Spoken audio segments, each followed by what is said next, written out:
ನೀನು ದೇವರಿಗಾಗಿ ಬದುಕಬೇಕಾ, ಕ್ರಿಸ್ತನ ಜೊತೆಗೆ ನಡಿಬೇಕು? ಇದು ಫಸ್ಟ್ ತಲೆಗೆ ತಗೊಳ್ಳಿ. I want to live for God, so I will make a decision to walk with Jesus. ನಾನು ಯೇಸು ಜೊತೆಗೆ ನಡಿಬೇಕು. ಯೇಸು ಜೊತೆಗೆ ನಡೆದಾಗ ಮೈಂಡ್ ಸೆಟ್ ಚೇಂಜ್ ಆಗತ್ತೆ. ದೇವರು ನನ್ನನ್ನು ಸೃಷ್ಟಿಸಿದ್ದು ನನ್ನ ಸ್ವಂತ ಇಚ್ಛೆಯಂತೆ ನಡೆಯುವುದಕ್ಕಾಗಿ ಅಲ್ವೇ ಅಲ್ಲ.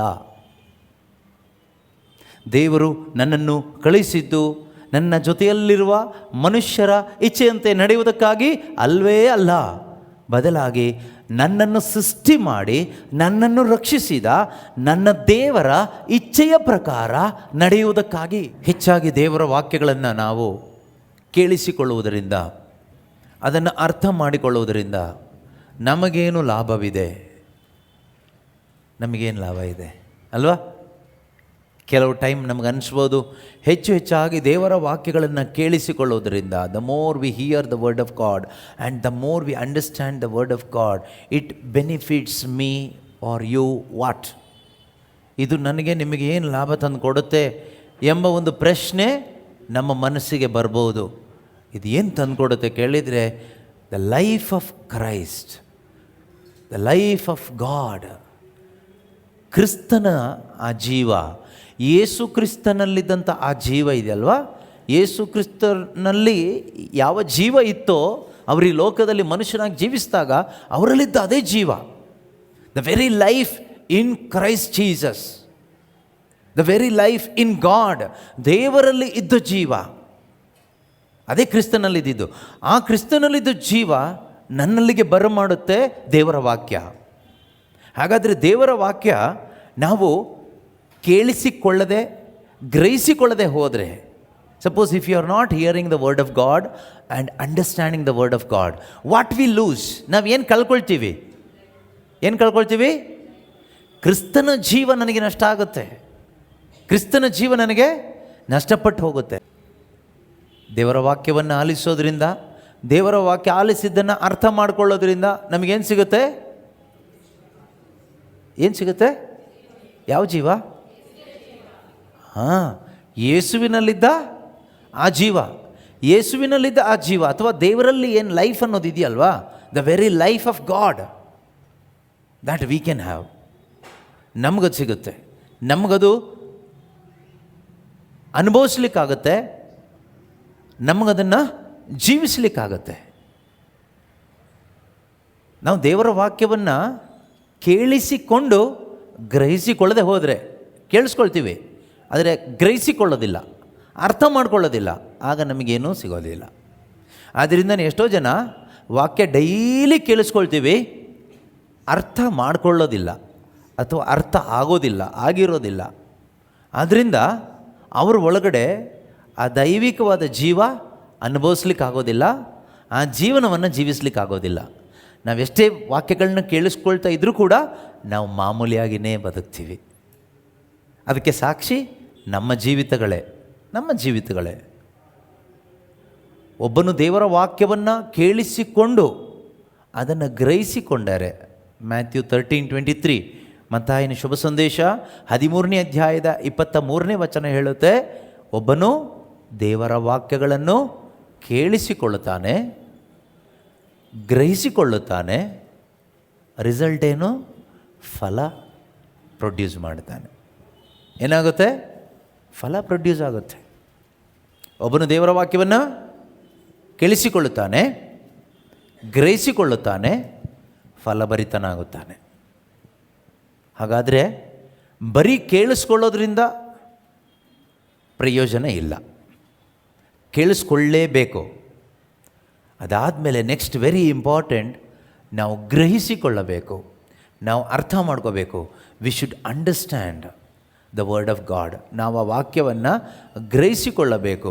ಗ್ರಹಿಸಿಕೊಂಡಾಗ ಮಾತ್ರ, ಅರ್ಥ ಮಾಡಿಕೊಂಡಾಗ ಮಾತ್ರವೇ ನಮ್ಮ ಜೀವಿತದಲ್ಲಿ ಆ ಫ್ರೂಟ್ ಅನ್ನೋದು ಬರುತ್ತೆ.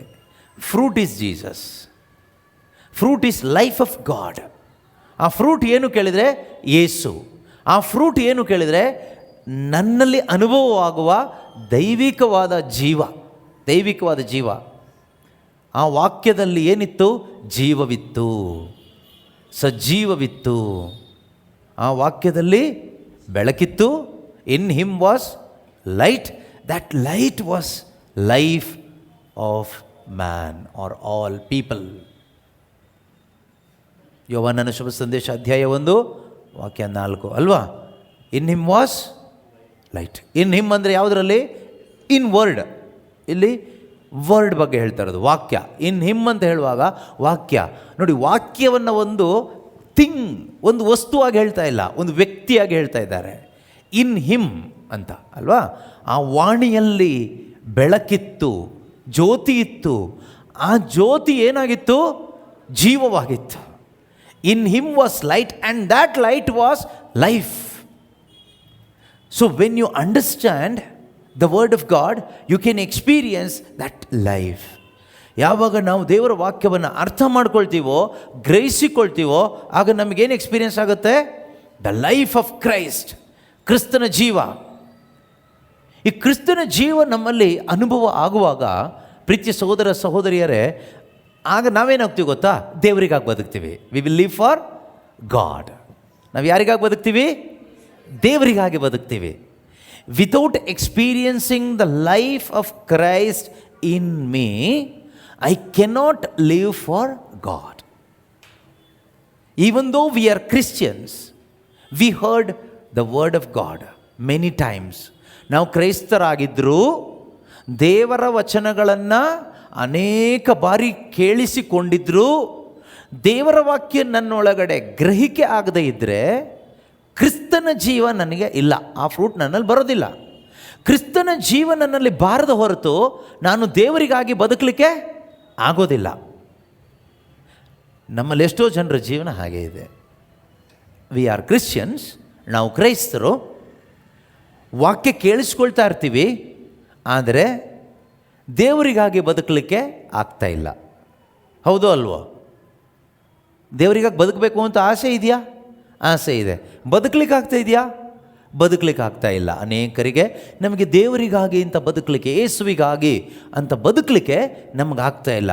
ಯಾಕೆ ಆಗ್ತಾ ಇಲ್ಲ ಕೇಳಿದರೆ, ನಮ್ಮ ಬಲದಿಂದ we can not live for God with our own ability.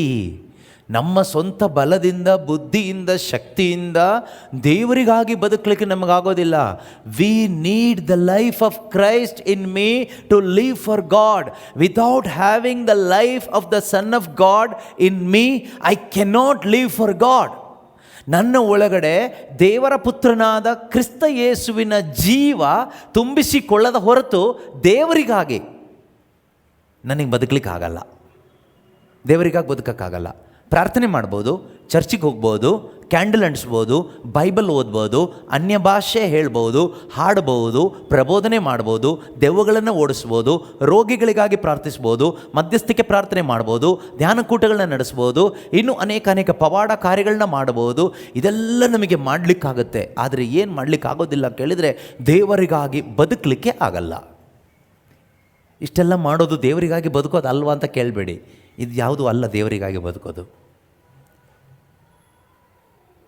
ದೇವರಿಗಾಗಿ ಬದುಕಲಿಕ್ಕೆ ಸಾಧ್ಯವಾಗಬೇಕಾದ್ರೆ ನನ್ನ ಬಲದಿಂದ ಆಗಲ್ಲ. ಬೈಬಲ್ ಓದಲಿಕ್ಕೆ ನನ್ನ ಬಲ ಸಾಕು.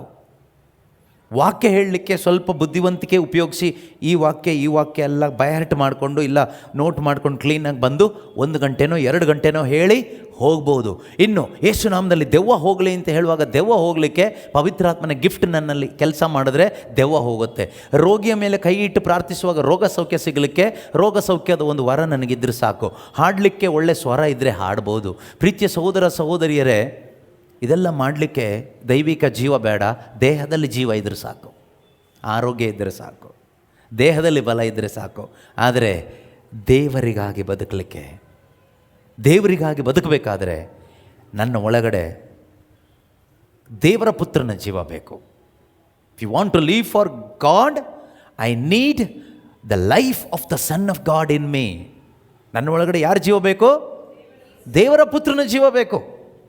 ಈ ದೇವರ ಪುತ್ರನ ಜೀವ ನನ್ನಲ್ಲಿ ಬರಮಾಡೋದು ಪವಿತ್ರಾತ್ಮ. ಹೇಗೆ? Through the word of god. ದೇವರ ವಾಕ್ಯ ನನಗೆ ಅರ್ಥ ಮಾಡಿಸಿಕೊಡೋದು ಯಾರು? ಹೋಲಿ ಸ್ಪಿರಿಟ್. ಇದು ಅರ್ಥ ಆದಷ್ಟು ನನ್ನಲ್ಲಿ ಏನು ಪ್ರೊಡ್ಯೂಸ್ ಆಗುತ್ತೆ ಕೇಳಿದರೆ ಯೇಸು ಹೇಳ್ತಾರಲ್ವ, ಕೇಳಿಸಿಕೊಳ್ಳುತ್ತಾನೆ, ಗ್ರಹಿಸಿಕೊಳ್ಳುತ್ತಾನೆ, ಫಲಪ್ರದನಾಗುತ್ತಾನೆ. ಆ ಫಲನೇ ಆ ಜೀವ. ಆ ಫಲನೇ ಯಾರ ಜೀವ? ಯೇಸುವಿನಲ್ಲಿದ್ದ ಆ ಜೀವ ಈಗ ಎಲ್ಲಿ ಪ್ರೊಡ್ಯೂಸ್ ಆಗುತ್ತೆ? ನನ್ನೊಳಗಡೆ ಪ್ರೊಡ್ಯೂಸ್ ಆಗುತ್ತೆ, ಈ ದೇಹದಲ್ಲಿ, ನನ್ನಲ್ಲಿ ಪ್ರೊಡ್ಯೂಸ್ ಆಗುತ್ತೆ. ಆಗ ಆಟೋಮೆಟಿಕ್ ಆಗಿ, ನಾಟ್ ಬೈ ಫೋರ್ಸ್, ಹೇಳಿ ಅಲ್ಲ, ಯಾರು ಹೇಳೋದು ಬೇಕಾಗಿಲ್ಲ. ನಿನ್ನ ದೇವರಿಗಾಗಿ ಬದುಕಬೇಕು ಸಚಿನ್, ನಿನ್ನ ದೇವರಿಗಾಗಿ ಬದುಕಬೇಕು, ಓಕೆ, ಹೇಳೋದು ಬೇಕಾಗಿಲ್ಲ. ಅದು ನಾನು ಪ್ರೊಡ್ಯೂಸ್ ಮಾಡೋದು, ಅದು ಪ್ರಯೋಜನ ಇಲ್ಲ. ಸೊ ಯಾರು ಹೇಳೋದು ಬೇಕಾಗಿಲ್ಲ. ನ್ಯಾಚುರಲ್ ಆಗಿ, ಸ್ವಾಭಾವಿಕವಾಗಿ, ಅಂದರೆ ಸ್ವಾಭಾವಿಕ ಅಂದರೆ ನಮ್ಮ ಸ್ವಭಾವದಿಂದ ಅಲ್ಲ, ಸೂಪರ್ ನ್ಯಾಚುರಲ್, ಆ ರೀತಿಯಲ್ಲಿ ಆಟೋಮೆಟಿಕ್ ಆಗಿ ಆ ರೀತಿ, ಓಕೆ. ಸ್ವಾಭಾವಿಕವಾಗಿ ಅಂದ ತಕ್ಷಣ ಮತ್ತೆ ತಪ್ಪಾಗಿ ತಿಳ್ಕೊಬೇಡಿ, ನಮ್ಮ ಸ್ವಭಾವದಿಂದ ಅಲ್ಲ, ಆ ರೀತಿ ಅಲ್ಲ, ಆಟೋಮೆಟಿಕ್ ಆಗಿ ನಾವು ದೇವರಿಗಾಗಿ ಬದುಕ್ಬಿಡ್ತೀವಿ. ನಾವು ಯಾರಿಗೋಸ್ಕರ ಬದುಕ್ಬಿಡ್ತೀವಿ? ದೇವರಿಗಾಗಿ ಬದುಕ್ಬಿಡ್ತೀವಿ, ಬದುಕಲಿಕ್ಕಾಗತ್ತೆ. ಈಗ ನೋಡಿ, ನಾವು ಎಷ್ಟು ಹೇಳಿದರೂ ದೇವರಿಗಾಗಿ ಬದುಕಲಿಕ್ಕೆ ನಮ್ಮಲ್ಲಿ ಅನೇಕರಿಗೆ ಆಗಲ್ಲ. ಅಂದರೆ ಮ್ಯಾನ್ ಪವರಿಂದ ಆಗಲ್ಲ, ಹ್ಯೂಮನ್ ಪವರಿಂದ, ಹ್ಯೂಮನ್ ಎಮೋಷನ್ಸಿಂದ ಖಂಡಿತವಾಗಲೂ ಒಬ್ಬ ಮನುಷ್ಯನನ್ನು ದೇವರಿಗಾಗಿ ಬದುಕುವಂತೆ ಮಾಡಲಿಕ್ಕೆ ಆಗೋದಿಲ್ಲ. The life of Christ in me makes that happen. Only the life of Christ, only the life of Christ which comes through me by the power of the Holy Spirit, through the word of God, through the knowledge of God's word. ದೇವರ ವಾಕ್ಯದ ಅರಿವಿನಿಂದ ಅರ್ಥ ಮಾಡಿಕೊಂಡಾಗ ನನ್ನಲ್ಲಿ ಹೋಲಿ spirit ಮಾಡುವಂಥದ್ದು ಕಾರ್ಯವಾಗಿದೆ. ಆಗ ಏನಾಗುತ್ತೆ? ನಾನು ದೇವರಿಗಾಗಿ ಬದುಕ್ತೇನೆ. ಸೊ ನಾನು ಹೇಳಿದೆ, ದೇವರಿಗಾಗಿ ಬದುಕೋದು ಅಂದರೆ ಡೈಲಿ ಕ್ಯಾಂಡಲ್ ಅಂಟಿಸಿ ಪ್ರಾರ್ಥನೆ ಮಾಡೋದು ಅಲ್ಲ. ಅದು ದೇವರಿಗಾಗಿ ಬದುಕೋದಲ್ಲ, ಅದು ನನಗಾಗಿ ಬದುಕೋದು. ಡೈಲಿ ಬೈಬಲ್ ಓದೋದು, ಅದು ನನಗಾಗಿ ಬದುಕೋದು. ಡೈಲಿ ಪ್ರೇಯರ್ ಮಾಡೋದು, ಅದು ನನಗಾಗಿ ಬದುಕೋದು. ಡೈಲಿ ನಾನು ಚರ್ಚಿಗೆ ಹೋಗೋದು, ಅದು ನನಗಾಗಿ ನಾನು ಹೋಗೋದು. ದೇವರಿಗಾಗಿ ನಾವು ಚರ್ಚಿಗೆ ಹೋಗ್ತೀವ, ನಮಗಾಗಿ ಹೋಗ್ತೀವ ಚರ್ಚಿಗೆ? ಕೆಲವ್ರ ಥಿಂಕಿಂಗ್ ಏನು ಗೊತ್ತಾ? ಕೆಲವು ಟೈಮ್ ನಾವು ಹೇಳ್ತೀವಿ, ನೀವು ದೇವರಿಗಾಗಿ ಬದುಕಬೇಕು ಅಂತ ಹೇಳ್ತೀವಿ. ಅವ್ರು ಏನು ಹೇಳ್ತಾರೆ ಗೊತ್ತಾ? ನಾವು ಡೈಲಿ ದೇವರಿಗಾಗಿಯೇ ಬದುಕ್ತಾ ಇರೋದು ಗೊತ್ತಾ ನಿಮಗೆ? ಹೇಗೆ ಹೇಳಿ ನೋಡೋಣ? ನಾವು ಡೈಲಿ ಚರ್ಚ್ಗೆ ಹೋಗ್ತೀವಿ, ಒಂದು ದಿನ ಮಿಸ್ ಮಾಡಲ್ಲ, ಓಕೆ. ಡೈಲಿ ಪ್ರೇಯರ್ ಮಾಡ್ತೀವಿ, ಡೈಲಿ ಬೈಬಲ್ ಓದ್ತೀವಿ, ಮತ್ತು ನಾವು ಪ್ರೇಯರ್ ಗ್ರೂಪಲ್ಲಿದ್ದು ಅಲ್ಲೂ ತುಂಬ ಪ್ರೇಯರ್, ಅಲ್ಲೆಲ್ಲೂಯ್ಯ, ಪ್ರೈಸ್ ರೋಡ್ ಎಲ್ಲ ಮಾಡಿ ಎಲ್ಲ ಮಾಡ್ತೀವಿ. ಸೊ ನಾವು ದೇವರಿಗಾಗಿ ಬದುಕ್ತಾ ಇದ್ದೀವಿ. ಇದೊಂದು ಅಂಡರ್ಸ್ಟ್ಯಾಂಡಿಂಗ್ ಇದೆ. ಎಲ್ಲಿ ಗೊತ್ತಾ? ಎಸ್ಪೆಷಲಿ ನಮ್ಮ ಮಧ್ಯದಲ್ಲಿ ಅಂದರೆ ಈ ಕರಿಸ್ಮ್ಯಾಟಿಕ್ ಪ್ರಾರ್ಥನಾ ತಂಡಗಳಲ್ಲಿ ನಾವೆಲ್ಲ ಇದ್ದೀವಿ. ಇದೊಂದು ಕರಿಸ್ಮ್ಯಾಟಿಕ್ ಪ್ರಾರ್ಥನೆ. ಈ ರೀತಿ ಪ್ರಾರ್ಥನಾ ಟೀಮ್, ಪ್ರೇಯರ್ ಗ್ರೂಪಲ್ಲಿ ನಾವಿರುವಾಗ ನಮ್ಮ ಮನಸ್ಸಿಗೆ ಅನಿಸುತ್ತೆ, ನಾನು ದೇವರಿಗಾಗಿ ಬದುಕ್ತಾ ಇದ್ದೀನಿ. ನಾನು ಯಾರಿಗಾಗಿ ಬದುಕ್ತಾ ಇದ್ದೀನಿ? ದೇವರಿಗಾಗಿ ಬದುಕ್ತಾ ಇದ್ದೀನಿ. That's only hour feeling. ಅದು ನಮ್ಮ ಫೀಲಿಂಗ್ ಮಾತ್ರನೇ. ಅಂದರೆ ದೇವರಿಗಾಗಿ ಬದುಕೋದು ಅಂದರೆ ಇದು ಯಾವುದೋ ಅಲ್ವೇ ಅಲ್ಲ. ಹಾಗಾದರೆ ದೇವರಿಗಾಗಿ ಬದುಕಬೇಕಾದ್ರೆ ನಾನು ಸಾಯಬೇಕು, ಆತನು ನನ್ನಲ್ಲಿ ಬೆಳಿಬೇಕು. ಆಗ ಮಾತ್ರನೇ ದೇವರಿಗಾಗಿ ನನಗೆ ಬದುಕೋಕ್ಕಲ್ಲ. ನೆನ್ಪಿಟ್ಕೊಳ್ಳಿ, ಈ ಶರೀರದಲ್ಲಿ ಅಂಥ ಸ್ವಭಾವ ಇಲ್ಲವೇ ಇಲ್ಲ. ನನ್ನ ಈ ಶರೀರ ಸ್ವಭಾವದಲ್ಲಿ ದೇವರಿಗಾಗಿ ಬದುಕಬೇಕು ಎಂಬಂತಹ ಒಂದು ಸ್ವಭಾವ, ಒಂದು ಆಸಕ್ತಿ ಇದೆಯಲ್ಲ, ಒಂದು ಆಸೆ ಇಲ್ಲವೇ ಇಲ್ಲ. ಚರ್ಚಿಗೆ ಹೋಗಬೇಕು ಅಂತ ಆಸೆ ಇದೆ, ಯಾಕಂದರೆ ಹೋಗೋದ್ರಿಂದ ನಮಗದು ಬೆನಿಫಿಟ್ ಇದೆ. ಬೈಬಲ್ ಓದಬೇಕು ಅಂತ ಆಸೆ ಇದೆ, ಅದು ಓದೋದ್ರಿಂದ ನಮಗೆ ಬೆನಿಫಿಟ್ ಇದೆ. ಆದರೆ ದೇವರಿಗಾಗಿ ಬದುಕೋದ್ರಿಂದ ಏನು ಬೆನಿಫಿಟ್ ಇದೆ? ದೇವರಿಗಾಗಿ ನೀವು ನಿಜವಾಗಲೂ ಬದುಕಿದರೆ ಈ ಲೋಕದಲ್ಲಿ ನಿಮಗೆ ಯಾವ ಬೆನಿಫಿಟೂ ಇಲ್ಲ. ಎಲ್ಲ ಬೆನಿಫಿಟು ಕಟ್ಟಾಗ್ತಾ ಹೋಗುತ್ತೆ. The more you leave for God, all the benefits of this world will cut of.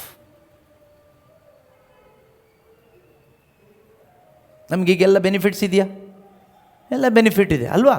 So ನಾವು ದೇವರಿಗಾಗಿ ಬದುಕುವಾಗ ಲೋಕದ ಎಲ್ಲ ಬೆನಿಫಿಟ್ ಕಟ್ಟಾಗುತ್ತೆ. At the same time we will get the benefit from above. ಪೌಲ್ರೊಂದು ಕಡೆ ಒಂದು ವಾಕ್ಯ ಹೇಳ್ತಾರೆ, ಸರಿಯಾಗಿ ಅರ್ಥ ಮಾಡ್ಕೊಳ್ಳಿ, ತಪ್ಪಾಗಿ ಅರ್ಥ ಆಗಬಾರ್ದು, ಓಕೆ. ಫಿಲಿಪಿಯ ಸಭೆಗೆ ಅವರು ಪತ್ರಿಕೆ ಬರೆಯುವಾಗ ಅಲ್ಲಿನ ಸಭೆಯವರ ಹತ್ರ ಕಾಣಿಕೆ ಸಂಗ್ರಹ ಮಾಡ್ತಾರೆ. ಯಾರಿಗೋಸ್ಕರ ಅಂದರೆ ಸಭೆಗಾಗಿ, ಧರ್ಮಸಭೆ ಅಭಿವೃದ್ಧಿಗಾಗಿ, ಅಂದರೆ ಚರ್ಚ್ ಎಕ್ಸ್ಪ್ಯಾನ್ಷನ್ಗೋಸ್ಕರ. ಅಂದರೆ ಬಿಲ್ಡಿಂಗ್ ಕಟ್ಟಲಿಕ್ಕಲ್ಲ, ಫ್ಯಾನ್ ಕಟ್ಟಲಿಕ್ಕೆ, ಟೇಬಲ್ ಹಾಕಲಿಕ್ಕೆ, ಫ್ಯಾನ್ ಹಾಕಲಿಕ್ಕೆ, AC, ಅದಕ್ಕೋಸ್ಕರ ಅಲ್ಲ. ಇತರ ಬಡ ಸಭೆಗಳಿಗೆ ಹೆಲ್ಪ್ ಮಾಡಲಿಕ್ಕೆ, ಓಕೆ, ಅವರಿಗೆ ಊಟ ಇರ್ಬೋದು, ಬಟ್ಟೆ ಇರ್ಬೋದು, ಪ್ರಯಾಣಕ್ಕಿರ್ಬೋದು, ಇನ್ನಿತರೆ ಕಾರ್ಯಗಳಿಗೋಸ್ಕರ ಇತರ ಪ್ರದೇಶದಲ್ಲಿರುವ ಸಭೆಗಳಿಗೆ ಸಹಾಯ ಮಾಡಲಿಕ್ಕೆ ಈ ಫಿಲಿಪಿಯ ಸಭೆಯಿಂದ ಸಹಾಯವನ್ನು ತೆಗೆದುಕೊಳ್ತಾರೆ, ಕೇಳ್ತಾರೆ. ಹೀಗೆ ಅವರು ಪೂರ್ಣ ಹೃದಯದಿಂದ ಶುಭ ಸಂದೇಶಕ್ಕಾಗಿ, ದೇವರ ರಾಜ್ಯದ ಕಾರ್ಯಕ್ಕಾಗಿ, ದೇವರಿಗೋಸ್ಕರ ತಮ್ಮಲ್ಲಿರುವಂತಹ ಎಲ್ಲ ಒಳ್ಳೆಯದನ್ನು ಹಂಚ್ಕೊಳ್ತಾರೆ, ಕೊಡ್ತಾರೆ. ಹಾಗೆ ಕೊಟ್ಟಾಗ ಪೌಲರು ಹೇಳ್ತಾರೆ, 19ನೇ ವಾಕ್ಯ 4ನೇ ಅಧ್ಯಾಯ, ಫಿಲಿಪಿಯರಿಗೆ ಬರೆದ ಪತ್ರಿಕೆ 4ನೇ ಅಧ್ಯಾಯ 19ನೇ ವಾಕ್ಯದಲ್ಲಿ ಈ ರೀತಿಯಾಗಿ ಹೇಳ್ತಾರೆ. ಏನು ಹೇಳ್ತಾರೆ ಗೊತ್ತಾ? ನನ್ನ ದೇವರು ತಮ್ಮ ಮಹದೈಶ್ವರ್ಯದಿಂದ, ಈಗ ನೀವು ಕೊಟ್ಟಿದ್ದೀರಲ್ವಾ, ಕೇಳಿಸ್ಕೊಳ್ಳಿ ಜನರೇ, ಈಗ ನನ್ನ ದೇವರು ತಮ್ಮ ಮಹದೈಶ್ವರ್ಯದಿಂದ, ಎಲ್ಲಿಂದ? ತಮ್ಮ ಮಹದೈಶ್ವರ್ಯದಿಂದ ನಿಮ್ಮ ಅಗತ್ಯಗಳನ್ನೆಲ್ಲ ಕ್ರಿಸ್ತ ಯೇಸುವಿನ ಮುಖಾಂತರ ಪೂರೈಸುವರು. ಯಾರ ಮುಖಾಂತರ ಪೂರೈಸ್ತಾರೆ? ಕ್ರಿಸ್ತ ಯೇಸುವಿನ ಮುಖಾಂತರ. ಅದರ ಅರ್ಥ ದುಡ್ಡು ಕೊಡ್ತಾರೆ ಅಂತಲ್ಲ, ದುಡ್ಡು ಕೊಡ್ತಾರೆ ಅಂತಲ್ಲ. ನಾವು your benefit will come from above, from human, not from human source but from heavenly source, ಪರಲೋಕದಿಂದ, ಲೋಕದ ಐಶ್ವರ್ಯದಿಂದ ಅಲ್ಲ. ಅರ್ಥ ಆಗ್ತಿದೆ ನಿಮಗೆ ಹೇಳ್ತಾ ಇರೋದು? ನಾವು ದೇವ್ರ ಸೇವೆ ಮಾಡುವಾಗ ನಮ್ಮ ಫೋಕಸ್ ಎಲ್ಲಿರುತ್ತೆ ಗೊತ್ತಾ? ಯಾರಾದರೂ ಶ್ರೀಮಂತರಿದ್ದರೆ ಅವರಿಂದ ನಮಗೆ ಹೆಲ್ಪ್ ಆಗ್ಬೋದು, ಇವರಿಂದ ನಮಗೆ ಹೆಲ್ಪ್ ಆಗ್ಬೋದು ಅಂತ ನಾವು ಸ್ವಲ್ಪ ಮಸ್ಕ ಹೊಡಿತೀವಿ, ಅವ್ರ ಹತ್ರ ಸ್ವಲ್ಪ ಚೆನ್ನಾಗಿರ್ತೀವಿ ಅಲ್ವಾ? ಸೊ ಬಡವ್ರ ಹತ್ರ ನಾವು ಅಷ್ಟು ಚೆನ್ನಾಗಿರೋದಿಲ್ಲ, ಒಂದು ನಾಟಕೀಯವಾಗಿ ಪ್ರೈಸ್ ನೋಡಿ ಚೆನ್ನಾಗಿದ್ದೀರಾ ಅಂತ ಇರ್ತೀವಿ. ಯಾಕೆಂದರೆ ಜನರ ಮುಂದೆ ನಾವು ಬ್ಯಾಲೆನ್ಸ್ ಮಾಡಬೇಕಲ್ಲ, ಅದಕ್ಕೋಸ್ಕರ. ಕಾರಣ ಏನು? ಶ್ರೀಮಂತರ ಜೊತೆಗೆ ನಾವು ಹಾರ್ಟ್ ಟು ಹಾರ್ಟ್ ಕನೆಕ್ಷನಲ್ಲಿ ಇರ್ತೀವಿ.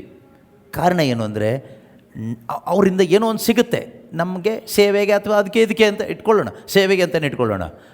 ಆದರೆ ಪೌಲ್ರು ಹೇಳ್ತಾರೆ, ನೀವು ಸಭೆಗೆ ಕೊಟ್ರಿ ಅಂದರೆ, ಈಗ ನಿಮಗೊಂದು ಸೀಕ್ರೆಟ್ ಹೇಳ್ತೀನಿ ಕೇಳಿ, ನಿಮಗೆ ಪರಲೋಕದಿಂದ, ಅಲ್ಲಿನ ಐಶ್ವರ್ಯದಿಂದ ನಿಮಗೆ ಬರುತ್ತೆ.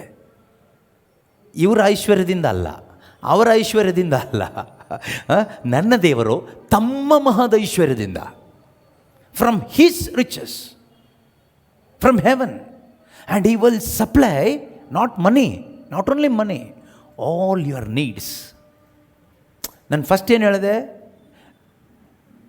ನೀವು ದೇವರಿಗಾಗಿ ಬದುಕುವಾಗ ಲೋಕದಿಂದ ನಿಮ್ಮ ಬೆನಿಫಿಟ್ ಕಟ್ಟಾಗುತ್ತೆ. ಲೋಕದ ಬೆನಿಫಿಟ್ ಕಟ್ಟಾದರೆ ಪರಲೋಕದ ಬೆನಿಫಿಟ್ ಓಪನ್ ಆಗುತ್ತೆ. ಯಾವುದು ಒಳ್ಳೆಯದು? ನಮಗೆ ನಂಬಿಕೆ ಇಲ್ಲದೆ ಇರೋದ್ರಿಂದ ನಮಗೆ ಈ ಬೆನಿಫಿಟ್ ಕಟ್ಟಾಗುತ್ತೆ ಅಂತ ನಾವು ಕಾಂಪ್ರಮೈಸ್ ಮಾಡಿಕೊಂಡು ಹೋಗ್ತಾ ಇದ್ದೀವಿ. ಆದ್ದರಿಂದಾನೇ ಪರಲೋಕದ ಬೆನಿಫಿಟ್ ನಮಗೆ ಅನುಭವಿಸ್ಲಿಕ್ಕಾಗ್ತಾ ಇಲ್ಲ. Make a decision today to experience the life of Christ in me. ಇವತ್ತೊಂದು ಒಳ್ಳೆ ತೀರ್ಮಾನ ಮಾಡಿ ದೇವರ ಸನ್ನಿಧಿಯಲ್ಲಿ ತಗ್ಗಿಸ್ಕೊಂಡು ಪ್ರಾರ್ಥನೆ ಮಾಡಿ, ದೇವರೇ, ಕ್ರಿಸ್ತನ ಜೀವ ನನ್ನಲ್ಲಿ ಅನುಭವ ಆಗಬೇಕಿನ್ನೂ ಹೆಚ್ಚಾಗಿ. ಪವಿತ್ರಾತ್ಮನೇ ನನಗೆ ಸಹಾಯ ಮಾಡಿ. Holy Spirit help me to experience that. Only Holy Spirit can help us. No preacher can help you. ಯಾವುದೇ ಬೋಧಕನಿಗೆ ಹೆಲ್ಪ್ ಮಾಡೋಕ್ಕಾಗಲ್ಲ. Preacher can give you the word. Holy Spirit can bring you the life. I can give you only the word. Through my preaching, I can give you only the word. But Holy Spirit brings you the life from that word. So you should ask the Holy Spirit, not to the preacher. ನನ್ನ ಕೇಳಿ ಪ್ರಯೋಜನ ಇಲ್ಲ. ನೀವು ಪವಿತ್ರಾತ್ಮನ ಕೇಳ್ತಾ ಕೂತ್ಕೋಬೇಕೀಗ. ಪವಿತ್ರಾತ್ಮರೇ, ಈ ಮನುಷ್ಯ ಹೇಳುವ ವಾಕ್ಯದಲ್ಲಿರುವ ಜೀವ ನನಗೆ ಬೇಕು. Holy Spirit, help me to experience that life. Help me to understand this word. ನನಗೆ ಸಹಾಯ ಮಾಡಿ, ವಾಕ್ಯವನ್ನು ಗ್ರಹಿಸಿಕೊಳ್ಳಲು ಪವಿತ್ರಾತ್ಮರೇ ಸಹಾಯ ಮಾಡಿ. ಈ ವಾಕ್ಯದಲ್ಲಿರೋ ಜೀವ ನಾನು ಅನುಭವಿಸುವಂತೆ ನನಗೆ ಸಹಾಯ ಮಾಡಿ ಪವಿತ್ರಾತ್ಮರೇ ಎಂದು ನೀವು ಪವಿತ್ರಾತ್ಮನ ಹತ್ರ ಕೇಳಿ. Ask the Holy Spirit, ask God. ದೇವರನ್ನ ಅದಕ್ಕಾಗಿ ಕೇಳಿ. ಆಗೇನು ಮಾಡ್ತಾರೆ? ಪವಿತ್ರಾತ್ಮರು ನಮಗೆ ಸಹಾಯ ಮಾಡ್ತಾರೆ. ಏನು ಸಹಾಯ ಮಾಡ್ತಾರೆ? ಆ ವಾಕ್ಯವನ್ನು ಗ್ರಹಿಸಿಕೊಳ್ಳಲು ನಮಗೆ ಸಹಾಯ ಮಾಡ್ತಾರೆ. ಇದು ಸುಮ್ಮನೆ ಕೇಳಿಸ್ಕೊಳ್ತಾ ಕೂತ್ಕೊಂಡ್ರೆ ನಮಗೇನು ಅರ್ಥ ಆಗಲ್ಲ. ಇದು all together it is A prayer. ಆಯಿತಾ? ಈ ವಾಕ್ಯ ಹೇಳೋದು, ನೀವು ಕೇಳಿಸ್ಕೊಳ್ತಾ ಇರೋದು, ಇದು ಪೂರ್ತಿಯಾಗಿ ಏನು ಗೊತ್ತಾ? It's a prayer. ಇದೊಂದು ಪ್ರಾರ್ಥನೆ. ನಾವು ಸುಮ್ಮನೆ ಕೇಳಿಸ್ಕೊಳ್ಳೋದಲ್ಲ, ನಮ್ಮ ಒಳಗಡೆ ಏನು ನಡಿಬೇಕು? Asking something, we are asking Holy Spirit help me, I didn't understand, ಅರ್ಥ ಆಗ್ತಾ ಇಲ್ಲ ನನಗೆ, ಪವಿತ್ರಾತ್ಮರೇ ನನಗೆ ಸಹಾಯ ಮಾಡಿ, ಪವಿತ್ರಾತ್ಮರೇ ನನಗೆ ಸಹಾಯ ಮಾಡಿ. So when you are asking Holy Spirit, ಪವಿತ್ರಾತ್ಮರನ್ನ ಕೇಳುವಾಗ ವಾಕ್ಯ ನಿಮ್ಗೆ ಅರ್ಥ ಆಗುತ್ತೆ. ವಾಕ್ಯ ನಿಮ್ಗೇನಾಗುತ್ತೆ? ಕನ್ವಿನ್ಸ್ ಆಗುತ್ತೆ, ನಿಮ್ಗೆ ಅರ್ಥ ಆಗುತ್ತೆ. ಅರ್ಥ ಆದಾಗ ಏನಾಗುತ್ತೆ? ಎಕ್ಸ್ಪೀರಿಯನ್ಸ್ ಏನು? ಲೈಫ್ ಆಫ್ ಕ್ರೈಸ್ಟ್, ಕ್ರಿಸ್ತನ ಜೀವ ನಮ್ಮಲ್ಲಿ ಅನುಭವ ಆಗುತ್ತೆ. ಕ್ರಿಸ್ತನ ಜೀವ ನಿಮ್ಮಲ್ಲಿ ಅನುಭವ ಆದಾಗ ಆಟೋಮೆಟಿಕ್ ಆಗಿ ನಿಮ್ಮ ಮೈಂಡ್ ಸೆಟ್ ಚೇಂಜ್ ಆಗುತ್ತೆ. ಫ್ಲಿಪ್ ಫ್ಲಾಪ್ ಥರ ಟಕ್ ಟಕ್ ಚೇಂಜ್ ಆಯಿತು, ಶಿಫ್ಟ್ ಆಯಿತು. ಆ ಶಿಫ್ಟಿಂಗ್ ಆಗುತ್ತೆ. ಆ ಶಿಫ್ಟಿಂಗ್ ಆಗುವಾಗ ನೀವು ಯಾರನ್ನೂ ಕೇಳಲ್ಲ, ಯಾರಿಗೂ ಹೇಳಲ್ಲ, ನೀವು ದೇವರನ್ನ ಹಿಂಬಾಲಿಸ್ತೀರಿ. You follow God. You simply blindly foolishly without thinking you follow God. ನೀವು ದೇವರ ಹಿಂದೆ ಹೋಗ್ತೀರಿ, ನೀವು ದೇವರ ಕೆಲಸ ಮಾಡ್ತೀರಿ, ನೀವು ದೇವರಿಗಾಗಿ ಬದುಕ್ತೀರಿ. You will live for God, you will live for God. ದೇವರಿಗಾಗಿ ಬದುಕ್ತೀರಿ. And that is the purpose of your existence here. ಅದೇ ಈ ಭೂಮಿಯಲ್ಲಿ ನಾವು ಇರೋದ್ರ ಉದ್ದೇಶ ಬೇರೆ ಏನೂ ಇಲ್ಲ. You are for God, you are for Christ. I am for God, you are for God. I am for Christ, you are for Christ. ನೀವಿರೋದು ಕ್ರಿಸ್ತನಿಗಾಗಿ, ನಾನಿರೋದು ಕ್ರಿಸ್ತನಿಗಾಗಿ. ನಾನಿರೋದು ದೇವರಿಗಾಗಿ, ನೀವಿರೋದು ದೇವರಿಗಾಗಿ. ಎಲ್ಲ ಮನುಷ್ಯರು ಇರೋದು ದೇವರಿಗಾಗಿ. ಇದು ನಮಗೇನಾಗುತ್ತೆ? ಇದು ನಮಗೆ ಮನವರಿಕೆ ಆಗುತ್ತೆ. ಇದು ನಮಗೇನಾಗುತ್ತೆ? ರಿಯಲೈಸ್ ಆಗುತ್ತೆ. ಇದು ನಮಗೆ ಮನವರಿಕೆ ಆಗುತ್ತೆ. ಯಾರು ಮನವರಿಕೆ ಮಾಡಿಕೊಡ್ತಾರೆ? ಪವಿತ್ರಾತ್ಮ. ಪವಿತ್ರಾತ್ಮ ನಮಗೆ ಇದನ್ನು ಮನವರಿಕೆ ಮಾಡಿಕೊಡ್ತಾರೆ. ಇಲ್ಲಿ ಯಾವುದು ಫೋರ್ಸ್ ಇಲ್ಲ, ಯಾರು ಫೋರ್ಸ್ ಮಾಡೋದಿಲ್ಲ. ಆದರೆ ಈಗ ಸದ್ಯಕ್ಕೆ ನಾವು ಕರಿಸ್ಮ್ಯಾಟಿಕ್ ಪ್ರೇಯರ್ ಗ್ರೂಪಲ್ಲಿ ನಾವು ನಿಮಗೆ ಫೋರ್ಸ್ ಮಾಡ್ತೀರಿ, ನೀವು ಅವ್ರಿಗೆ ಫೋರ್ಸ್ ಮಾಡ್ತೀರಿ, ಇವ್ರಿಗೆ ಫೋರ್ಸ್ ಮಾಡ್ತೀರಿ, ಒಬ್ರಿಗೊಬ್ಬರು ಫೋರ್ಸ್ ಮಾಡ್ತೀವಿ. ಆದರೆ ಯಾವಾಗ ನಮಗೆ ದೇವರ ವಾಕ್ಯ ಕೇಳಿ ಅದು ನಮಗೆ ಮನವರಿಕೆ ಆಗುತ್ತೋ ಆಗ ನಮ್ಮ ಒಳಗಡೆ ಪವಿತ್ರಾತ್ಮರು ಫೋರ್ಸ್ ಮಾಡ್ತಾರೆ. ಯಾರು ಫೋರ್ಸ್ ಮಾಡ್ತಾರೆ? ಪವಿತ್ರಾತ್ಮರು ಫೋರ್ಸ್ ಮಾಡ್ತಾರೆ. ಇದು ಹೇಗೆ? ಇದು ಏನು? ಯೇಸುವಿನ ಮಾತು ಕೇಳಿಸ್ಕೊಳ್ಳುವಾಗ ನಮಗೆ ಭಯ ಆಗುತ್ತೆ, ನಮಗೆ ಇಂಪಾಸಿಬಲ್ ಅಂತ ಅನಿಸುತ್ತೆ. ಯೇಸುವಿನ ಮಾತು ಕೇಳಿಸ್ಕೊಳ್ಳುವಾಗ ಸಾಧ್ಯನಾ? ಇದು ನಮಗಲ್ಲ ಅಂತ ಅನಿಸುತ್ತೆ. ಫಾರ್ ಎಕ್ಸಾಂಪಲ್, ದೇವರಿಗಾಗಿ ಬದುಕೋದಂದ್ರೆ ಏನು? ದೇವರಿಗಾಗಿ ಬದುಕೋದಂದ್ರೆ ಏನು? ಯೇಸುವಿನ ಹಿಂದೆ ಹೋಗೋದು. ಅಥವಾ ಇನ್ನೂ ಹೇಳೋದಾದರೆ ಯೇಸುವಿನ ಜೊತೆಯಲ್ಲಿ ಜೀವಿಸೋದು. ಯೇಸುವಿನ ಜೊತೆಯಲ್ಲಿ ನಾವು ನಡ್ಕೊಂಡು ಹೋಗೋದು, ಜೀವಿಸೋದು. ಯೇಸು ಯಾರಿಗಾಗಿ ಬದುಕಿದ್ರು? ಯಾರಿಗಾಗಿ? ತಂದೆ ದೇವರಿಗೋಸ್ಕರ, ಬೇರೆ ಯಾರಿಗೋಸ್ಕರನೂ ಅಲ್ಲ. ಅವ್ರು ಹೇಳ್ತಾರಲ್ವ, ಯೋವನನ ಶುಭ ಸಂದೇಶ 6ನೇ ಅಧ್ಯಾಯದಲ್ಲಿ 38ನೇ ವಾಕ್ಯ ಅನಿಸುತ್ತೆ.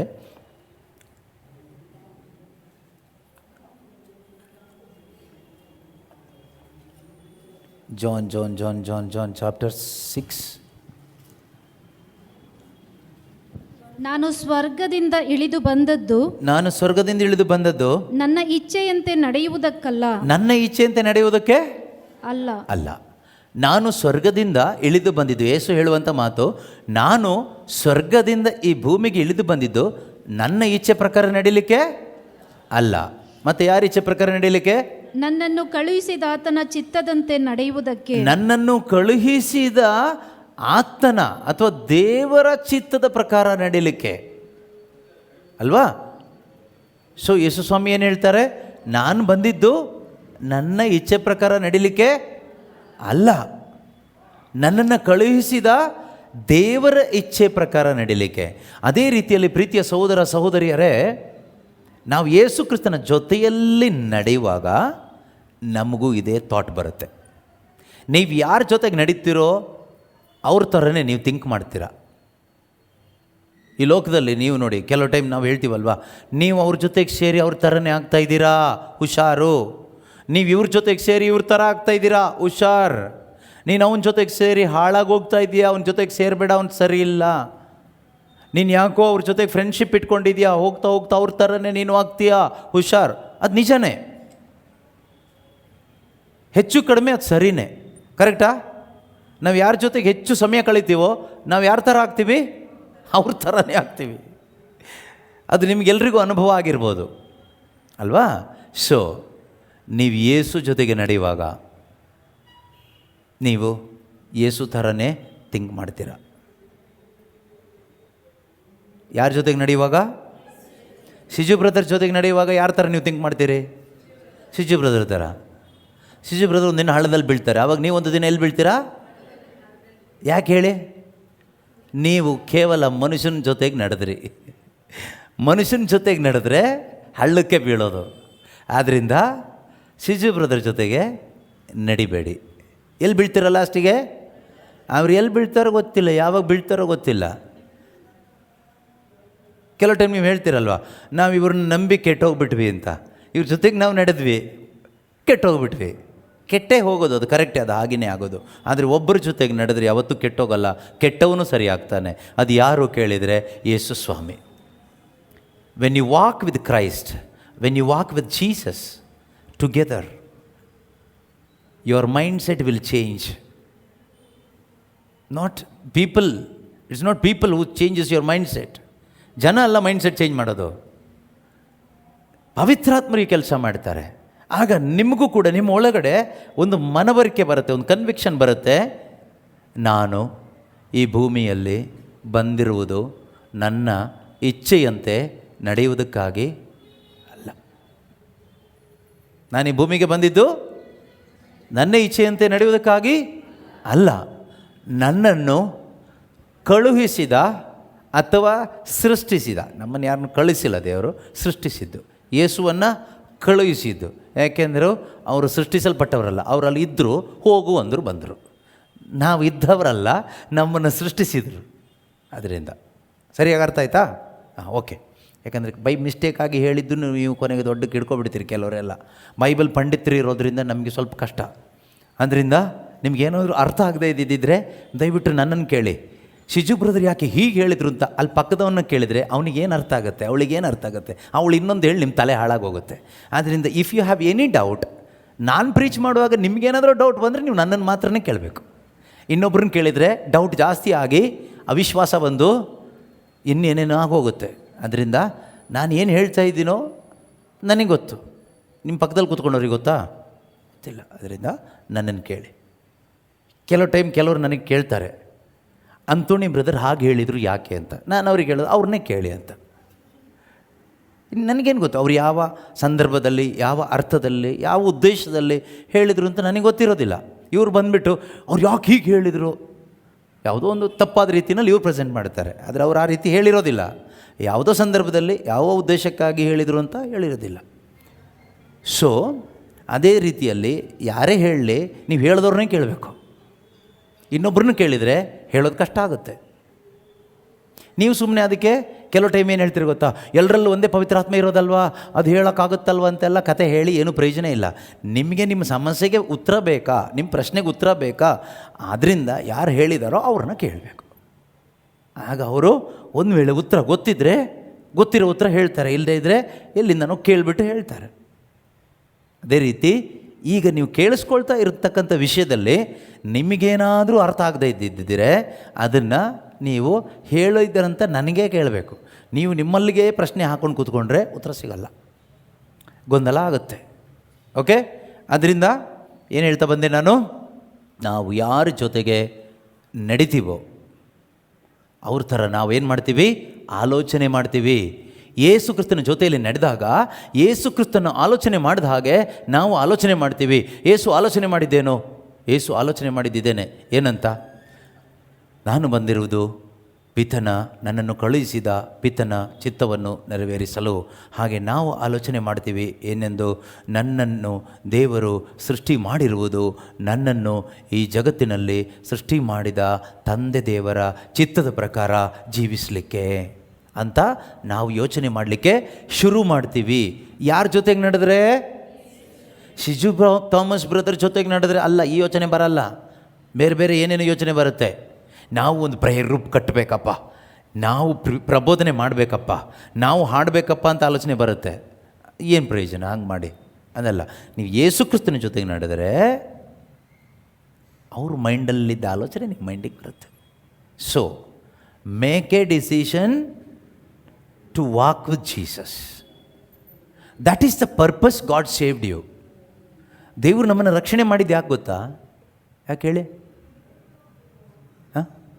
ಇದಕ್ಕೇನೆ ದೇವರು ನಮ್ಮನ್ನು ರಕ್ಷಣೆ ಮಾಡಿ ಸ್ವರ್ಗದಲ್ಲಿ ಕರ್ಕೊಂಡೋಗಿ ಅಲ್ಲಿ ಕೂರಿಸ್ಲಿಕ್ಕಲ್ಲ. ಅದು ಲಾಸ್ಟಿಗೆ ಅಲ್ಲಿ ಬಂದರೆ ಕೂರಿಸ್ತಾರೆ, ಬಾರದೇ ಇದ್ರೆ ಎಲ್ಲಿ ಕೂರಿಸೋದು ಅಲ್ವಾ? ಹಾಂ, ನೀವು ಟ್ರೈನಲ್ಲಿ ರಿಸರ್ವ್ ಮಾಡಿದ್ರಿ. ಮೊನ್ನೆ ನಾವು ಎಲ್ಲಿಗೆ ಹೋಗಬೇಕಾದ್ರೆ, ಮಂಗಳೂರು ಹೋಗಬೇಕಾದ್ರೆ ಒಂದು ಟ್ರೈನಲ್ಲಿ ರಿಸರ್ವ್ ಮಾಡ್ಕೊಂಡಿದ್ವಿ, ಒಂದು ತಿಂಗಳು ಮುಂಚೆನೇ ರಿಸರ್ವ್ ಮಾಡ್ಕೊಂಡಿದ್ವಿ. ನಾನು ಗ್ಲೆನ್ನಿಬ್ಬರು ಹೋಗಬೇಕು ಅಂತ. 8:25ಕ್ಕೆ ಹೊರಡೋ ಟ್ರೈನು ಮೆಜೆಸ್ಟಿಕ್ಕಿಂದ. ನಾವಿಬ್ಬರು ಹೋಗಲೇ ಇಲ್ಲ, ನಾವು ಬೇರೆ ಟ್ರೈನ್ ಹತ್ಕೊಬಿಟ್ವಿ ಬೈ ಮಿಸ್ಟೇಕ್ ಆಗಿ. ನಮ್ಮ ಸೀಟ್ ರಿಸರ್ವೇಷನ್ ಆಗಿರೋದು ಅಲ್ಲಿತ್ತು, ಆದರೆ ನಾವು ಹತ್ತೇ ಇದ್ದಿದ್ದು ಯಾರು ತಪ್ಪು? ನಮ್ಮದೇ ತಪ್ಪು.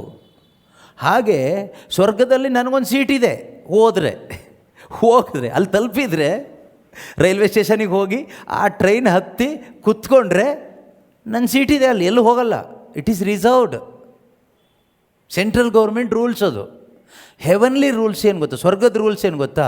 ನಿನಗೆ ರಿಸರ್ವ್ ಮಾಡಿಟ್ಟಿರೋದು, ಬೇರೆ ಯಾರು ಕೂರಂಗಿಲ್ಲ, ಅಲ್ಲಿರುತ್ತೆ. Provided you should reach there first. ಅಲ್ಲಿ ತಲುಪಬೇಕಲ್ಲ. ನೀನಲ್ಲಿ ತಲುಪಬೇಕಾದ್ರೆ ಯಾರ ಜೊತೆಗೆ ನಡೆದ್ರೂ ಅಲ್ಲಿ ತಲುಪಕ್ಕಾಗಲ್ಲ. You cannot reach heaven through anybody or with anybody. ನೀನು ಯಾರ ಜೊತೆಗೆ ನಡ್ಕೊಂಡು ಹೋದ್ರು, ಎಷ್ಟು ಒಳ್ಳೆ ಮನುಷ್ಯ ಜೊತೆಯಲ್ಲಿ ನಡ್ಕೊಂಡು ಹೋದ್ರು ಅಲ್ಲಿ ತಲುಪಲ್ಲ. ಒಬ್ಬರ ಜೊತೆಗೆ ನಡೆದ್ರೆ ಮಾತ್ರ ಅಲ್ಲಿ ಕರ್ಕೊಂಡು ಹೋಗ್ತಾರೆ. ಯಾಕೆ ಅಂದರೆ ಅಲ್ಲಿಗಿರುವ ದಾರಿ ಅವರೇ. He is the only way. ಅವ್ರು ಹೇಳ್ತಾರೆ, ನನ್ನ ಮುಖಾಂತರ ಬಾರದ ಹೊರತು ಯಾರು ಆ ರಿಸರ್ವ್ಡ್ ಆಗಿರುವ ಜಾಗಕ್ಕೆ ಬರೋಕ್ಕಾಗಲ್ಲ, ತಂದೆ ಬಳಿಗೆ ಬರಲಿಕ್ಕೆ ಸಾಧ್ಯನೇ ಇಲ್ಲ. I am the only way. ಯೋಹಾನನು ಬರೆದ ಶುಭ ಸಂದೇಶದಲ್ಲಿ 14ನೇ ಅಧ್ಯಾಯ, ಜಾನ್ ಚಾಪ್ಟರ್ 14:6 ಅಲ್ವಾ? ಅದಕ್ಕೆ ಯೇಸು, ಮಾರ್ಗವೂ ಸತ್ಯವೂ ಜೀವವೂ ನಾನೇ. ಮಾರ್ಗವೂ ಸತ್ಯವೂ ಜೀವವೂ ನಾನೇ. ನನ್ನ ಮುಖಾಂತರ ಬಾರದ ಹೊರತು ಯಾರೂ ಪಿತನ ಬಳಿಗೆ ಬರಲಾರರು. ನೀವು ನನ್ನನ್ನು ಅರಿತವರಾಗಿದ್ದರೆ. ಸಾಕ್ಬಿಡಿ. ಮಾರ್ಗ ನಾನೇ, ಸತ್ಯ ನಾನೇ, ಜೀವ ನಾನೇ. ಈಗ ನನ್ನ ಮುಖಾಂತರ ಬಾರದ ಹೊರತು, ಈ ಮಾರ್ಗವಾದ ನನ್ನ ಮುಖಾಂತರ ಬಾರದ ಹೊರತು ಯಾರೂ ಪಿತನ ಬಳಿಗೆ, ಸ್ವರ್ಗಕ್ಕೆ ಬರಲಿಕ್ಕೆ ಆಗಲ್ಲ. ಹಾಗಾದರೆ ನಾವು ಯಾರ ಜೊತೆಗೆ ನಡಿಬೇಕೀಗ? ಯೇಸು ಜೊತೆಗೇ ನಡಿಬೇಕು. ಯೇಸು ಜೊತೆಗೆ ಮಾತ್ರನೇ ನಡಿಬೇಕು. ನಮ್ಮನ್ನು ದೇವರು ರಕ್ಷಣೆ ಮಾಡಿದ್ದು, ಅಥವಾ ಯೇಸು ಕ್ರಿಸ್ತರು ನಮಗಾಗಿ ಪ್ರಾಣ ಕೊಟ್ಟಿದ್ದು ಯಾಕೆ ಗೊತ್ತಾ? ಇನ್ನು ಮುಂದೆ ನೀನು ನನ್ನ ಜೊತೆಗೆ ನಡಿಬೇಕಾಯ್ತಾ? ಇಷ್ಟು ದಿವಸ ನೀನು ಯಾರ ಜೊತೆಗೆ ನಡೆದೆ? ಇಷ್ಟು ದಿನ ನೀನು ನಿನಗಿಷ್ಟವಾದವರ ಜೊತೆಗೆಲ್ಲ ನೀನು ನಡೆದೆ. ನಿನಗೇನು ಸಿಕ್ತು?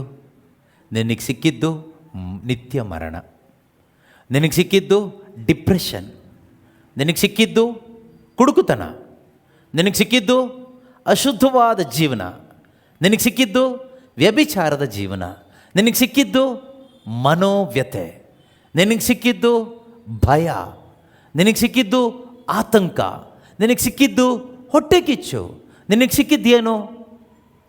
ಏನೂ ಇಲ್ಲ, ಜೀವ ಸಿಕ್ಕಿಲ್ಲ. ಅಶಾಂತಿ, ಅಸಮಾಧಾನ, ಅಂದರೆ ನಿನಗೆ ಸಿಕ್ಕಿದ್ದು ಮರಣ. The mind which is set on the flesh is death. ರೋಮನ್ರಿಗೆ ಬರೆದ ಪತ್ರಿಕೆ 8ನೇ ಅಧ್ಯಾಯದ 7ನೇ ವಚನ ಹೇಳುತ್ತೆ, ನಿಮ್ಮ ಮನಸ್ಸು ನಿಮ್ಮ ಇಚ್ಛೆ ಪ್ರಕಾರ ನೀವು ನಡ್ಕೊಂಡು ಹೋಗುವಾಗ ನಿಮಗೆ ಆಗುವ ಅನುಭವ ಏನೋ ಮರಣ. ಅಷ್ಟೇ, ಸಾಯಬೇಕು. ಅದೇ 7ನೇ ವಾಕ್ಯನೇ ಅಲ್ಲ? ಶರೀರ ಸ್ವಭಾವದಲ್ಲೇ ಮಗ್ನವಾಗಿರುವ ಮನಸ್ಸು ದೇವರಿಗೆ ಶತ್ರು. ಅದಲ್ಲ, ಅದ್ರ ಹಿಂದೆ. ಹಾಗಾದ್ರೆ 5ನೇ ವಾಕ್ಯ ಅನಿಸುತ್ತೆ, 5 or 6. 6ನೇ ವಾಕ್ಯ ಓದಿ. ಶರೀರ ಸ್ವಭಾವದಲ್ಲೇ ಮಗ್ನವಾಗಿರುವುದರ ಪರಿಣಾಮ ಮರಣ. ಶರೀರ ಸ್ವಭಾವದಲ್ಲಿ, ದ ಮೈಂಡ್, ಓಕೆ, ಮನಸ್ಸು. The mind which is set on the flesh, things of the flesh. Okay, ಶರೀರ ಸ್ವಭಾವದಲ್ಲಿ ಮಗ್ನವಾಗಿರೋ ಮನಸ್ಸು, ಮಗ್ನವಾಗಿರೋ ಪರಿಣಾಮ ಮರಣ. ಈ ಮರಣದಲ್ಲಿ ಏನೆಲ್ಲ ಇದೆ? ಡಿಪ್ರೆಷನ್ ಇದೆಯಾ? ಟೆನ್ಷನ್ ಇದೆಯಾ? ಶಾಂತಿನೇ ಇಲ್ಲ. ಎಷ್ಟು ಕ್ಯಾಂಡಲ್ ಅಂಟಿಸಿದ್ರು ನಾವು ಮಾತ್ರ ಕತ್ಲೆಯಲ್ಲೇ ಇದ್ದೀವಿ. ಕ್ಯಾಂಡಲ್ ಅಂಟಿಸ್ತಾ ಇರ್ತೀವಿ ಬ್ರದರ್, ಡೈಲಿ ಕ್ಯಾಂಡಲ್ ಅಂಟಿಸ್ತೀವಿ. ಬೆಳಕೆ ಬರ್ತಾ ಇಲ್ಲ ನಮ್ಮ ಮನೆ ಒಳಗಡೆ ಪೂರ್ತಿ ಏನೋ ಓಡಾಡ್ದಂಗೆ ಆಗುತ್ತೆ, ಕತ್ಲೆ, ಸಮಾಧಾನ ಇಲ್ಲ, ನೆಮ್ಮದಿ ಇಲ್ಲ. ಅನೇಕರ ಜೀವನದಲ್ಲಿ ಅಲ್ವಾ? ಡೈಲಿ ವಾಕ್ಯ ಓದ್ತಾ ಇರ್ತೀವಿ, ಆದರೆ ಜೀವನೇ ಇಲ್ಲ ಅಲ್ವಾ? ಸೊ ಶರೀರ, the mind which is set on the flesh is death. ಈಗ ಯೇಸು ಜೊತೆಗೆ ನಡೆಯುವಾಗ ಮೈಂಡ್ ಸೆಟ್ ಚೇಂಜ್ ಆಗುತ್ತೆ. The mind which is set on the spirit is life and peace. ಅದ್ರ ಕಂಟಿನ್ಯೂ ಮುಂದೆ ಓದಿ. ಪವಿತ್ರಾತ್ಮ ಅವರಲ್ಲೇ ಮಗ್ನವಾಗಿರುವುದರ ಪರಿಣಾಮ. ಪವಿತ್ರಾತ್ಮ ಅವರಲ್ಲೇ ಮಗ್ನವಾಗಿರಬೇಕಾದ್ರೆ ಯಾರ ಜೊತೆಗೆ ನಡಿಬೇಕು? ಸಿಜು ಬ್ರದರ್ ಜೊತೆಗೆ ನಡೆದ್ರೆ ಪವಿತ್ರಾತ್ಮ ಅವರಲ್ಲೇ ಮಗ್ನವಾಗಿರೋಕ್ಕಾಗುತ್ತಾ? ಆಗುತ್ತೋ ಇಲ್ಲೋ ಅಂತ ಗೊತ್ತಾಗಬೇಕಾದ್ರೆ ನನ್ನ ಜೊತೆಗೆ ಒಂದು ವಾರ ನಡೀರಿ, ಗೊತ್ತಾಗುತ್ತೆ. ಆಗ ನಿಮ್ಗೊಂದು ವಾರ ಆದಮೇಲೆ ಗೊತ್ತಾಗುತ್ತೆ ಇವನು ಯಾಕೋ ಸರಿ ಇಲ್ಲ ಅಂತಲೇ ಗೊತ್ತಾಗುತ್ತೆ ನಿಮಗೆ. 100% ಹೇಳ್ತೀನಿ ನಾನು, ಇವನು ಯಾಕೋ ಸರಿ ಇಲ್ಲ, ಇವನು ಒಂದು ರೀತಿ ಫರಿಸಾಯ ಅಂತ ಗೊತ್ತಾಗುತ್ತೆ.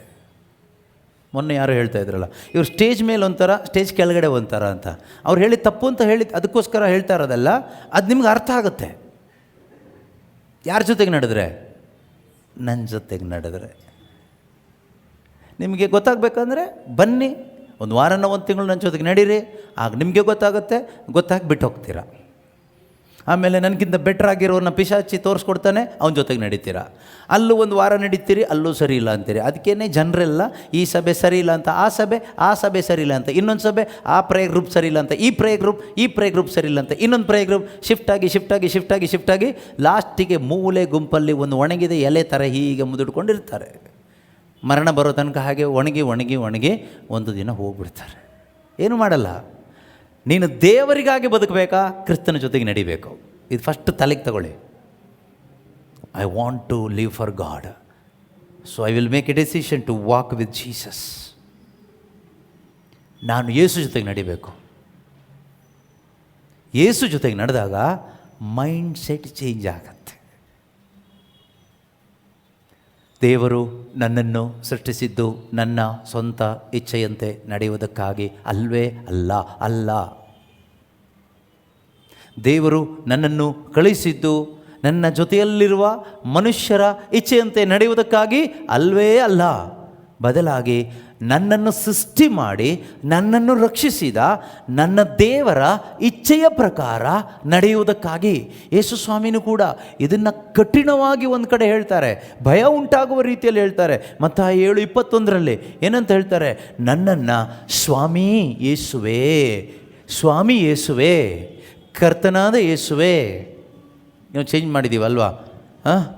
ನಾವು ಮೊದಲೆಲ್ಲ ಕರ್ತನು ನಿಮ್ಮೊಡನೆ ಇರಲಿ ಅಂತ ಹೇಳ್ತೀವಿ. ಈಗ ಕರ್ತನು ಚೇಂಜ್ ಮಾಡಿ ಏನು ಮಾಡಿದ್ದೀವಿ? ಪ್ರಭು ನಿಮ್ಮೊಡನೆ ಇರಲಿ ಅಂತ. ನೀವು ಕರ್ತನೆ ತೆಗೆದು ಪ್ರಭು ಮಾಡಿದ್ರು ಅಷ್ಟೇ, ಪ್ರಭು ತೆಗೆದು ಕರ್ತನೆ ಮಾಡಿದ್ರು ಅಷ್ಟೇ. ನೀವು ಯಾರನ್ನ ಹೇಳ್ತಾ ಇದ್ದೀರಿ ಕರ್ತ ಪ್ರಭು ಎಂದು? ಯೇಸುನೇ ಹೇಳ್ತಾ ಇದ್ದೀರಿ. ನೀವು ಯೇಸು ಕರ್ತನೆ. ಈ ಪ್ರೊಟೆಸ್ಟೆಂಟ್ ಅವ್ರು ಹೇಳ್ತಾರೆ ಕರ್ತನೇ ಅಂತ ಹೇಳ್ತಾರೆ. ಕ್ಯಾಥಲಿಕ್ಸ್ ಮೊದಲು ಹೇಳ್ತಾ ಇದ್ರು ಪ್ರಭುವೇ ಅಂತ. ಪ್ರಭು ಅಂದರೆ ಯಾರು ಬೇಕಾದರೂ ಆಗ್ಬೋದು, ಕರ್ತನಂದ್ರೆ ಒಬ್ಬನೇ ಆಗೋದು ಅಂತ ಅವ್ರದ್ದು ಥಿಯಾಲಜಿ. ಇವ್ರದ್ದು ಅದಕ್ಕೆ ಇನ್ನೊಂದು ಏನೋ ವಾಟ್ ಎವರ್ ಇಟ್ ಈಸ್, ಬಿಟ್ಬಿಡಿ. ಇದು ನಮ್ಮಲ್ಲಿ ನಡೆಯುವ ಒಳಗೆ ಜಗಳ ಅಂತಾರಲ್ಲ ಇದು. ನೀವು ಕರ್ತನಾದ ಯೇಸುವೆ ಅಂದರು, ಪ್ರಭುವಾದ ಯೇಸುವೆ ಅಂದರು, ಅಥವಾ ಸೃಷ್ಟಿಕರ್ತನಾದ ದೇವರೇ ಅಂದರು, ಅಥವಾ ತ್ರಿಯೇಕ ದೇವರೇ ಅಂತ ಹೇಳಿದರು, ಅಥವಾ ಯಹೂದ್ಯರ ಥರ ಯಾಹ್ವೇ, ಯೆಹೋವಾ ಇಸ್ ನಿಸ್ಸಿ, ಯೆಹೋವಾ ಈರೆ, ಜೆಹೋವಾ ಜೈರೆ ಏನೇ ಹೇಳಿದರು, ಯೇಸುಸ್ವಾಮಿ ಒಂದು ಮಾತು ಹೇಳ್ತಾರೆ. ಏನು ಹೇಳ್ತಾರೆ ಗೊತ್ತಾ? ಓದಿ. ನನ್ನನ್ನು ಸ್ವಾಮಿ ಸ್ವಾಮಿ ಎನ್ನುವ, ನನ್ನನ್ನು ಸ್ವಾಮಿ ಲಾರ್ಡ್, ಕರ್ತನೇ, ಪ್ರಭುವೇ, ಯಜಮಾನನೇ, ಒಡೆಯನೇ, ಆಶ್ರಯ ದುರ್ಗವೇ ಎಂದು ಬಾಯಲ್ಲಿ ಹೇಳುವ ಪ್ರತಿಯೊಬ್ಬನು ಸ್ವರ್ಗ ಸಾಮ್ರಾಜ್ಯವನ್ನ ಪ್ರವೇಶಿಸನು. ಎಲ್ಲಿ ಹೋಗಲ್ಲಂತೆ? ಮತ್ತು ಇನ್ಯಾರನ್ನ ನಾವು ಕರ್ತನೆ ಅಂತ ಕರಿಬೇಕು? ನಾವು ಪ್ರಭು ತೆಗೆದು ಕರ್ತನೆ ಹಾಕಿದ್ರು ಅಷ್ಟೇ, ಕರ್ತನೆ ತೆಗೆದು ಪ್ರಭು ಹಾಕಿದ್ರು ಅಷ್ಟೇ, ಎರಡು ಸೇಮೆ ಆಯಿತು. ಕರೆಯೋದ್ರಲ್ಲಿ ಏನೂ ಇಲ್ಲ ಅಂತ ಯೇಸು ಹೇಳ್ತಾ ಇದ್ದಾರೆ. ನೀವು ಯಾಕೆ ಇಷ್ಟು ಕಷ್ಟಪಟ್ಟು ಪ್ರಭು ತೆಗೆದು ಕರ್ತ ಹಾಕಿ, ಕರ್ತ ತೆಗೆದು ಪ್ರಭು ಹಾಕಿ ಏನೇನೋ ಮಾಡ್ತೀರಾ? ಇಷ್ಟೊಂದು ಕಷ್ಟಪಡ್ತೀರಾ? ಕರೆಯೋದ್ರಲ್ಲಿ ಏನಿದೆ? ಏನೂ ಇಲ್ಲ ಅಲ್ವಾ? ಯೇಸು ಏನು ಹೇಳ್ತಾರೆ ಮುಂದುವರೆದು? ನನ್ನನ್ನು ಕರ್ತನೇ, ಪ್ರಭುವೇ, ಅರಸನೇ, ಯೇಸುವೆ ಎಂದು ಕರೆಯೋರಲ್ಲ ಸ್ವರ್ಗಕ್ಕೆ ಹೋಗೋದು, ಬಾಯಲ್ಲಿ ಹೇಳೋರಲ್ಲ ಸ್ವರ್ಗಕ್ಕೆ ಹೋಗೋದು. ಮತ್ತೆ ಯಾರು ಹೋಗ್ತಾರಂತೆ? ಸ್ವರ್ಗದಲ್ಲಿರುವ ನನ್ನ ಕೇಳಿಸ್ಕೊಳ್ಳಿ. ತಂದೆಯ ಚಿತ್ತಾನುಸಾರ ನಡೆಯುವವನು ಸ್ವರ್ಗದಲ್ಲಿ ಇರುವ ನನ್ನ ತಂದೆಯ ಚಿತ್ತವನ್ನು ಅನುಸರಿಸಿ ನಡೆಯುವವಳು ಮಾತ್ರ ಅದನ್ನು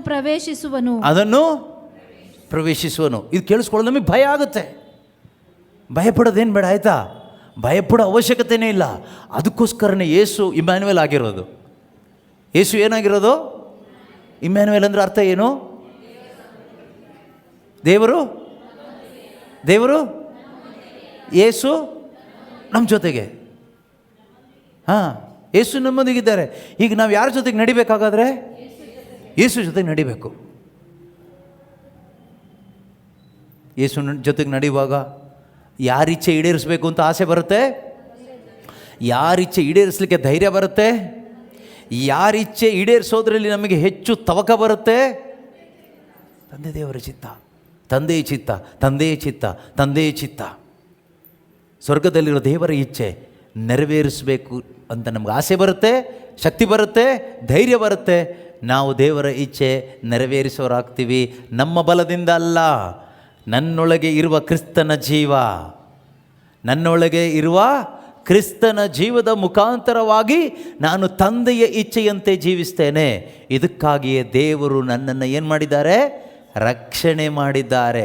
ಸೃಷ್ಟಿ ಮಾಡಿದ್ದು ನಿಜ, ಸೃಷ್ಟಿ ಮಾಡಿದ್ದು ಮಾತ್ರ ಅಲ್ಲ, ಸೃಷ್ಟಿ ಮಾಡಿದ್ರಿಂದ ಯಾರೆಲ್ಲರಿಗೂ ನಡೀಲಿಕ್ಕಾಗೋದಿಲ್ಲ. ಸೃಷ್ಟಿಸಲ್ಪಟ್ಟವ್ರು ಎಲ್ಲರೂ ನಡೀತಾ ಇದ್ದಾರಾ? ಇಲ್ಲ. ರಕ್ಷಿಸಲ್ಪಡಬೇಕು. ದೇವರು ನಮ್ಮನ್ನು ರಕ್ಷಣೆ ಮಾಡಬೇಕು. ಹಾಗಾದರೆ ರಕ್ಷಣೆ ಮಾಡಿದವರು ಉದ್ದೇಶ ಏನು? The purpose of your salvation is this, so that you can walk with Jesus and do the will of the Father. What is the purpose of your salvation? Why did God save us through Jesus Christ? So that you can walk together, hand to hand, ಕೈ ಹಿಡ್ಕೊಂಡು ಒಟ್ಟಿಗೆ ಫೆಲೋಶಿಪ್ಪಲ್ಲಿ ಒಟ್ಟಿಗೆ ನಡ್ಕೊಂಡು ಹೋಗೋದು ಯೇಸುವಿನ ಜೊತೆಯಲ್ಲಿ. ನೀವು ಕೇಳ್ಬೇಕು ಎಲ್ಲರೂ ಯೋಚನೆ, ಯೇಸು ಜೊತೆಗೆ ಹೆಂಗೆ ನಡೆಯೋದ? ಯೇಸು ಜೊತೆಗೆ ನಡೀಲಿಕ್ಕೆ ಹೋಲಿ ಸ್ಪಿರಿಟ್ ಬೇಕು. Only Holy Spirit can make him real. Yesu ಇಲ್ಲಿ ನಡ್ಕೊಂಡು ಹೋಗ್ತಿದ್ದಾರೆ, ನಡಿ. ಯೇಸು ಅಲ್ಲಿ ಕೂತ್ಕೊಳ್ತಾ ಇಲ್ಲ, ಅಲ್ಲಿ ಕೂತ್ಕೋಬೇಡ. ಯೇಸು ಅದು ನೋಡ್ತಾ ಇಲ್ಲ, ನೋಡಬೇಡ. ಯೇಸು ಅವ್ರ ಜೊತೆಗೆ ಸೇರ್ತಾ ಇಲ್ಲ, ಸೇರಬೇಡ. ಯೇಸು ಅಲ್ಲಿಂದ ಓಡೋಗ್ತಾ ಇದ್ದಾರೆ, ನೀನು ಓಡೋಗು.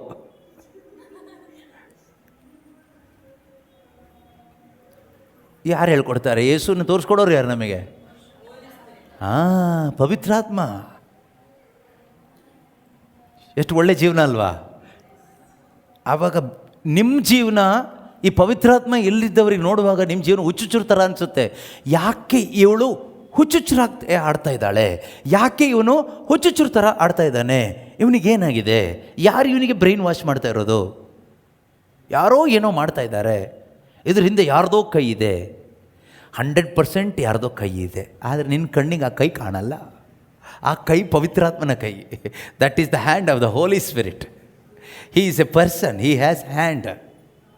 ಪವಿತ್ರಾತ್ಮದ ವ್ಯಕ್ತಿ ಆಗಿದ್ದಾರೆ. ಆ ಪವಿತ್ರಾತ್ಮನ ಕೈ ಇದೆಯಲ್ವಾ, ಆ ಕೈ ನಿನಗೆ ಕಾಣಿಸ್ತಾ ಇಲ್ಲ. ಪವಿತ್ರಾತ್ಮನ ಒಂದು ಸ್ವರ ಅವ್ರಿಗೆ ಕೇಳಿಸುತ್ತೆ. ಪವಿತ್ರಾತ್ಮರು ಅವರ ಒಳಗಡೆ ಏನು ಮಾಡ್ತಾರೆ?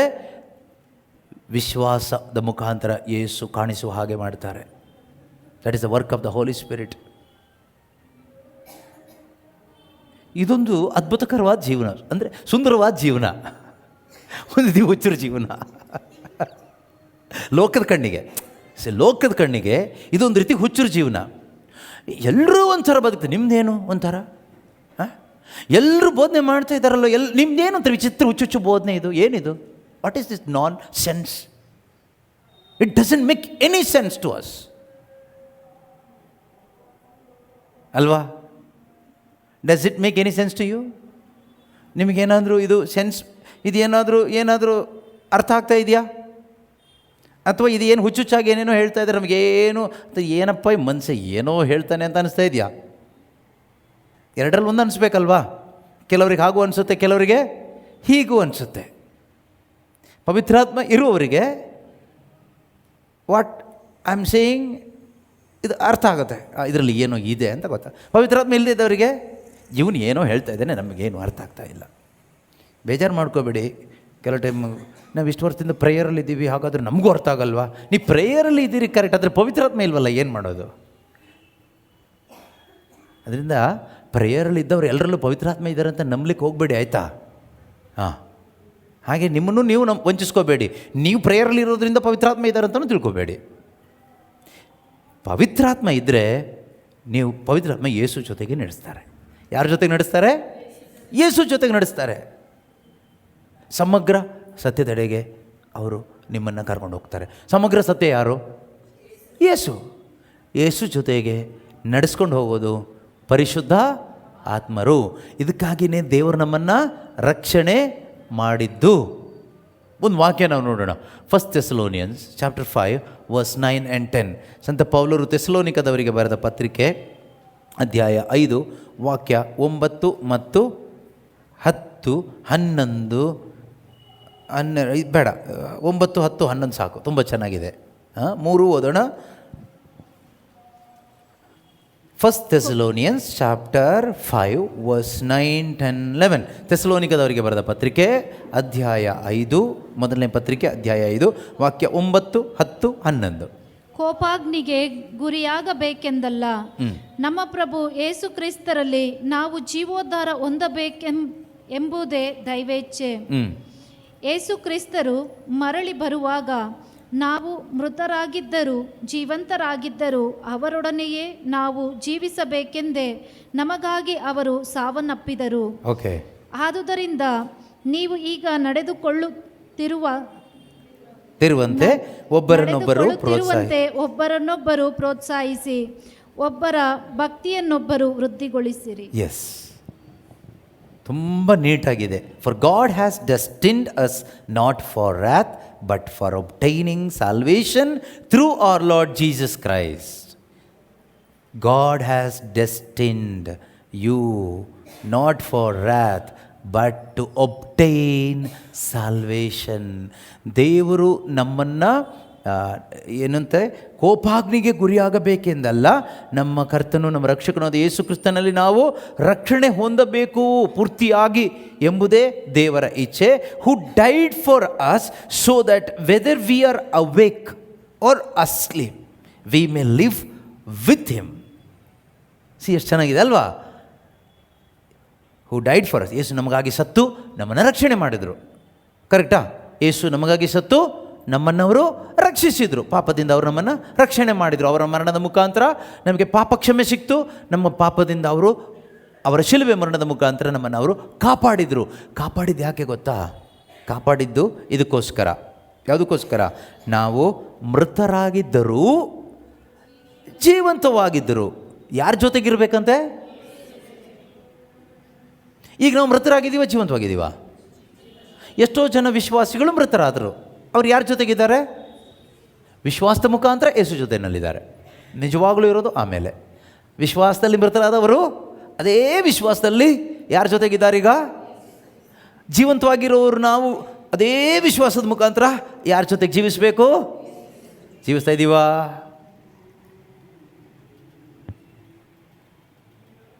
ಅದಕ್ಕೆ ಮೃತರಿಗೆ ಮಾತ್ರ ನಿತ್ಯ ವಿಶ್ರಾಂತಿ ಹಾಡ್ತೀವಿ ನಾವು. ವಿಶ್ವಾಸದಲ್ಲಿ ಮೃತರಾದವರಿಗೆ ನಿತ್ಯ ವಿಶ್ರಾಂತಿ ಒಂದು ಲೆಕ್ಕ ಕರೆಕ್ಟೇ. ಯಾಕಂದ್ರೆ ನಾವು ಜೀವಂತವಾಗಿರೋರು ಅವ್ರ ಜೊತೆಗೆ ಇನ್ನೂ ಜೀವಿಸ್ತಾ ಇಲ್ಲ. ಆದ್ದರಿಂದ ನಮಗೆ ನಿತ್ಯ ವಿಶ್ರಾಂತಿ ಸ್ವಲ್ಪ ಕಷ್ಟ. ಅಪರೂಪಕ್ಕೆ ವಿಶ್ರಾಂತಿ ಇದೆ, ಅಪರೂಪಕ್ಕೊಂದು ವಿಶ್ರಾಂತಿ ಇದೆ. ಈ ನಿತ್ಯ ವಿಶ್ರಾಂತಿ ಬೇಕಂದರೆ ಸಾಯಲೇಬೇಕು. ಆವಾಗ ಬದುಕೋದು ಒಳ್ಳೆಯದ, ಸಾಯೋದು ಒಳ್ಳೆಯದ? ಯಾರ ಜೊತೆಗೆ ಬದುಕಿ ಸಾಯಬೇಕು? ಸಾಯೋದಾದರೆ ಯೇಸು ಜೊತೆಗೆ ಬದುಕಿ ಬೇಗ ಸತ್ತೋಗ್ಬಿಟ್ರೆ ನಿತ್ಯ ವಿಶ್ರಾಂತಿ ಸಿಗುತ್ತೆ. ಎಲ್ಲಿವರೆಗಿದು? ಯೇಸು ಬರೋ ತನಕ. ಅದಕ್ಕೆ ನೀವು ಹಾಡೋದೇನು ಬೇಕಾಗಿಲ್ಲ. ಓ ಕರ್ತರೇ ಮೃತರಿಗೆ ನಿತ್ಯ ವಿಶ್ರಾಂತಿಯ, ನೀವು ಹೇಳಿದ್ದಕ್ಕಲ್ಲ ಅವ್ರು ಕೊಡೋದು. ಇವ್ರು ವಿಶ್ವಾಸ ಇಟ್ಟರೆ ಅವ್ರಿಗೆ ಸಿಗುತ್ತೆ. ನೀವು ಹೇಳಿದ ತಕ್ಷಣ ಏನೂ ಕೊಡಲ್ಲ ಅಲ್ಲಿ, ಆಯಿತಾ? ಸೊ ಇಲ್ಲಿ ಜೀವಿಸಿದರೆ ಒಂದು ನಿತ್ಯ ವಿಶ್ರಾಂತಿ ಸಿಗುತ್ತೆ. ಅದಕ್ಕೆ ಪೌಲ್ರು ಹೇಳಿದ್ದು, ನನಗೆ ಸಾಯುವುದು for me, dying is gain. ನಿತ್ಯ ವಿಶ್ರಾಂತಿ ಸಿಗುತ್ತೆ. ಇಲ್ಲಿ ನಿಮ್ಮ ಜೊತೆ ಕಚ್ಚಾಡಿಕೊಂಡು ಕಿತ್ತಾಡಿಕೊಂಡು ನೀವು 100 ಸರಿ ಹೇಳಿದ್ರು ನಿಮ್ಮ ತಲೆಗೆ ಹೋಗಲ್ಲ ಅಲ್ವಾ? ಹೋಗುತ್ತಾ? ಈಗ ನಿಮಗೆ ಹೋಗ್ತಾ ಇದೆಯಾ ತಲೆ ಒಳಗಡೆ? ಏನು ಹೋಗ್ತಾ ಇದೆ? ಹಾಗೆಯೇ ಈ ಪೌಲ್ರು ಕೂಡ ಹೇಳಿ ಹೇಳಿ ಹೇಳಿ ಹೇಳಿ ಎಷ್ಟು ಹೇಳಿದರು ಇವರು ಆಮೇಲೆ ಹೇಳ್ತಾರೆ, ಪ್ರೈಸ್ ಲಾರ್ಡ್ ಹೇಳ್ತಾರೆ, ಆದರೆ ಇವ್ರ ತಲೆ ಒಳಗಡೆ ಹೋಗಲ್ಲ. ಆದ್ದರಿಂದ ಪೌಲರು ಹೇಳ್ತಾರೆ, ನನಗೆ ಹೋಗೋದೇ ಒಳ್ಳೇದು ಅನ್ನಿಸ್ತಾ ಇದೆ, ನಿತ್ಯ ವಿಶ್ರಾಂತಿ ಸಿಗುತ್ತೆ. ಇಲ್ಲಿ ವಿಶ್ರಾಂತಿ ಇಲ್ಲ ಅಂತಲ್ಲ, ಇಲ್ಲಿ ನನಗೆ ವಿಶ್ರಾಂತಿ ಇದೆ, ಯಾಕಂದ್ರೆ ನಾನು ಕ್ರಿಸ್ತನಲ್ಲಿದ್ದೀನಿ ಇದೆ. ಆದರೆ ನಿಮ್ಮನ್ನೆಲ್ಲ ನೋಡುವಾಗ ಇರೋ ವಿಶ್ರಾಂತಿ ಹೋಗುತ್ತೆ. ಆದರೆ ನಿಮಗೋಸ್ಕರ ನಾನು ಸ್ವಲ್ಪ ಸಮಯ ವಿಶ್ರಾಂತಿ ಕಳ್ಕೊಂಡು ನಿಮ್ಮನ್ನು ವಿಶ್ರಾಂತಿಗೆ ತರಲಿಕ್ಕೆ ನಾನು ನಿಂತ್ಕೊಂಡು ಮಾತಾಡಲೇಬೇಕು. ನಿಮ್ಮ ಮಧ್ಯದಲ್ಲಿ ಇರುವುದೇ ಸೂಕ್ತ ಎಂದು ನನಗೀಗ ಎಣಿಸಿ, ನಿಮ್ಮನ್ನು ವಿಶ್ರಾಂತಿ ಇಲ್ಲಾಂದರೆ ಪಾಪ ನಿಮಗೆ ವಿಶ್ರಾಂತಿನೇ ಅಷ್ಟಾಗುತ್ತಲ್ವ.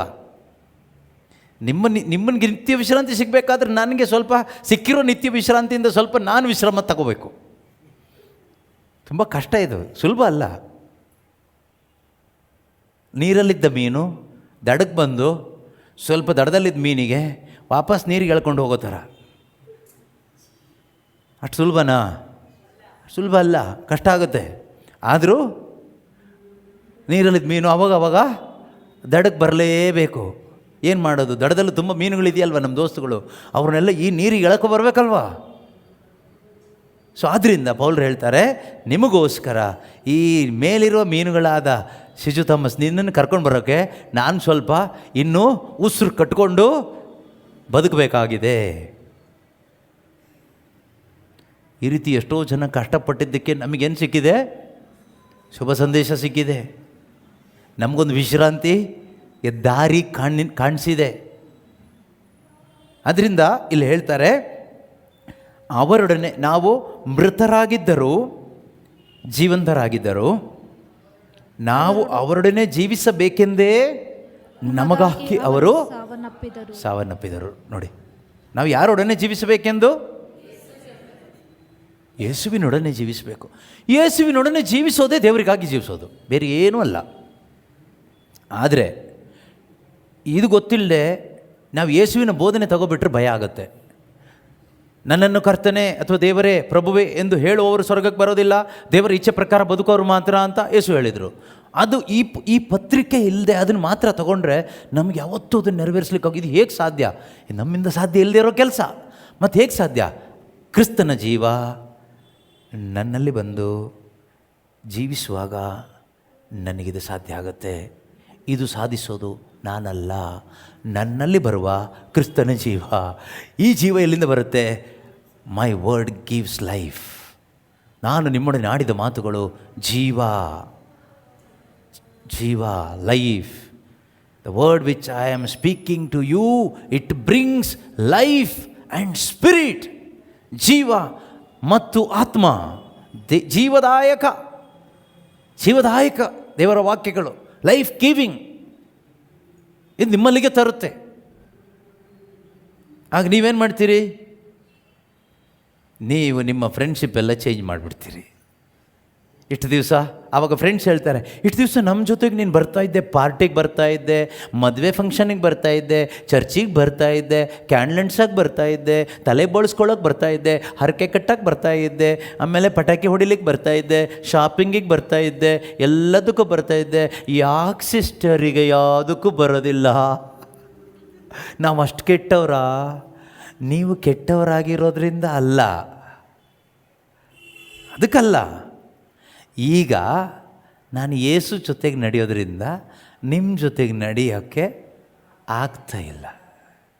ಈಗ ನಾನು ಯಾರ ಜೊತೆಗೆ ನಡೀತಾ ಇದ್ದೀನಿ? ಯೇಸು ಜೊತೆಗೆ ನಡೆಯೋದ್ರಿಂದ ನಿಮ್ಮ ಜೊತೆ ನಡಿಲಿಕ್ಕೆ, ಮೊದಲು ನಿಮ್ಮ ಜೊತೆಗೆ ನಡಿಲಿಕ್ಕೆ ಬೇಕಾದ ಒಂದು ಪವರ್ ನನ್ನ ಒಳಗಡೆ ಇತ್ತು, ಒಂದು ಲೈಫ್ ನನ್ನ ಒಳಗಡೆ ಇತ್ತು. ಆ ಲೈಫಲ್ಲಿ ನಿಮ್ಮ ಜೊತೆಗೆ ನಡೀತಾ ಇದೆ. ಈಗ ಕ್ರಿಸ್ತನ ಜೀವ ನನ್ನೊಳಗಡೆ ಬಂದಿರೋದ್ರಿಂದ ಆ ಲೈಫ್ ಸತ್ತೋಯ್ತು. ಸತ್ತವನಿಗೆ ಹೇಗೆ ನಿಮ್ಮ ಜೊತೆಗೆ ನಡೀಲಿಕ್ಕಾಗುತ್ತೆ? ಜೀವ ಬೇಕಲ್ವಾ?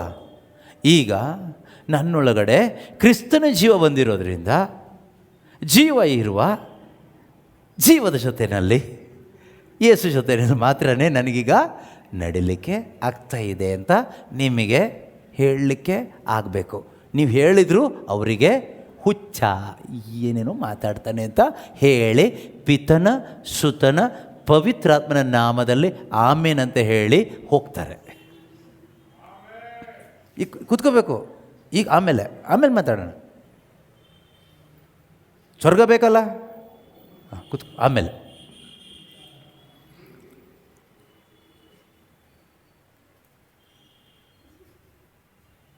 ಆದ್ದರಿಂದ ಪ್ರೀತಿಯ ಸಹೋದರ ಸಹೋದರಿ, ಇದು ನಮ್ಮ ನೆನಪಲ್ಲಿರಬೇಕು.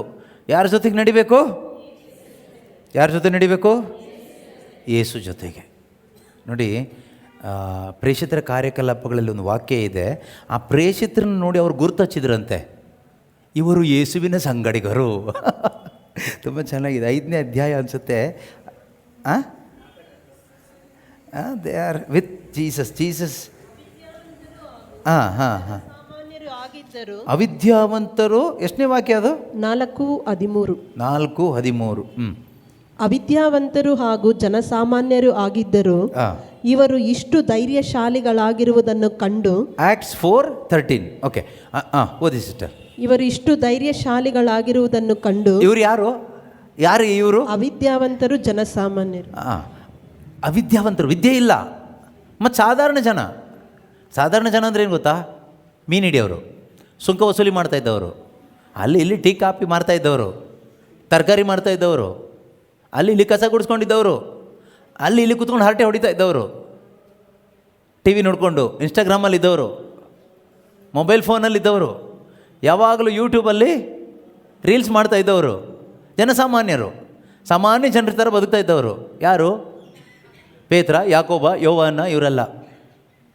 ಯಾಕೋಬ, ಯೋವನ್ನ ಫುಲ್ಲು ನಮ್ಮ ಅಪ್ಪನಿಗೋಸ್ಕರ ನಾವು ಏನಾದರೂ ಮಾಡಲೇಬೇಕು ಅಂತ ಹೇಳಿಬಿಟ್ಟು ಅಪ್ಪನ ಜೊತೆಗೆ ಮೀನು ಹಿಡಿತಾ ಇದ್ದವರು. ಯೇಸು ಕರೆದಾಗ ಅಪ್ಪನ್ನು ಬಿಟ್ಟು ಬಲೆನೂ ಬಿಟ್ಟು ಓಡಿ ಬಂದುಬಿಟ್ರು. ಸೊ ಎನಿವೆ, ಜನಸಾಮಾನ್ಯರು. ಮತ್ತು ಇವರಿಗೆ ವಿದ್ಯಾಭ್ಯಾಸ ನೋಡಿದರೆ ಝೀರೋ.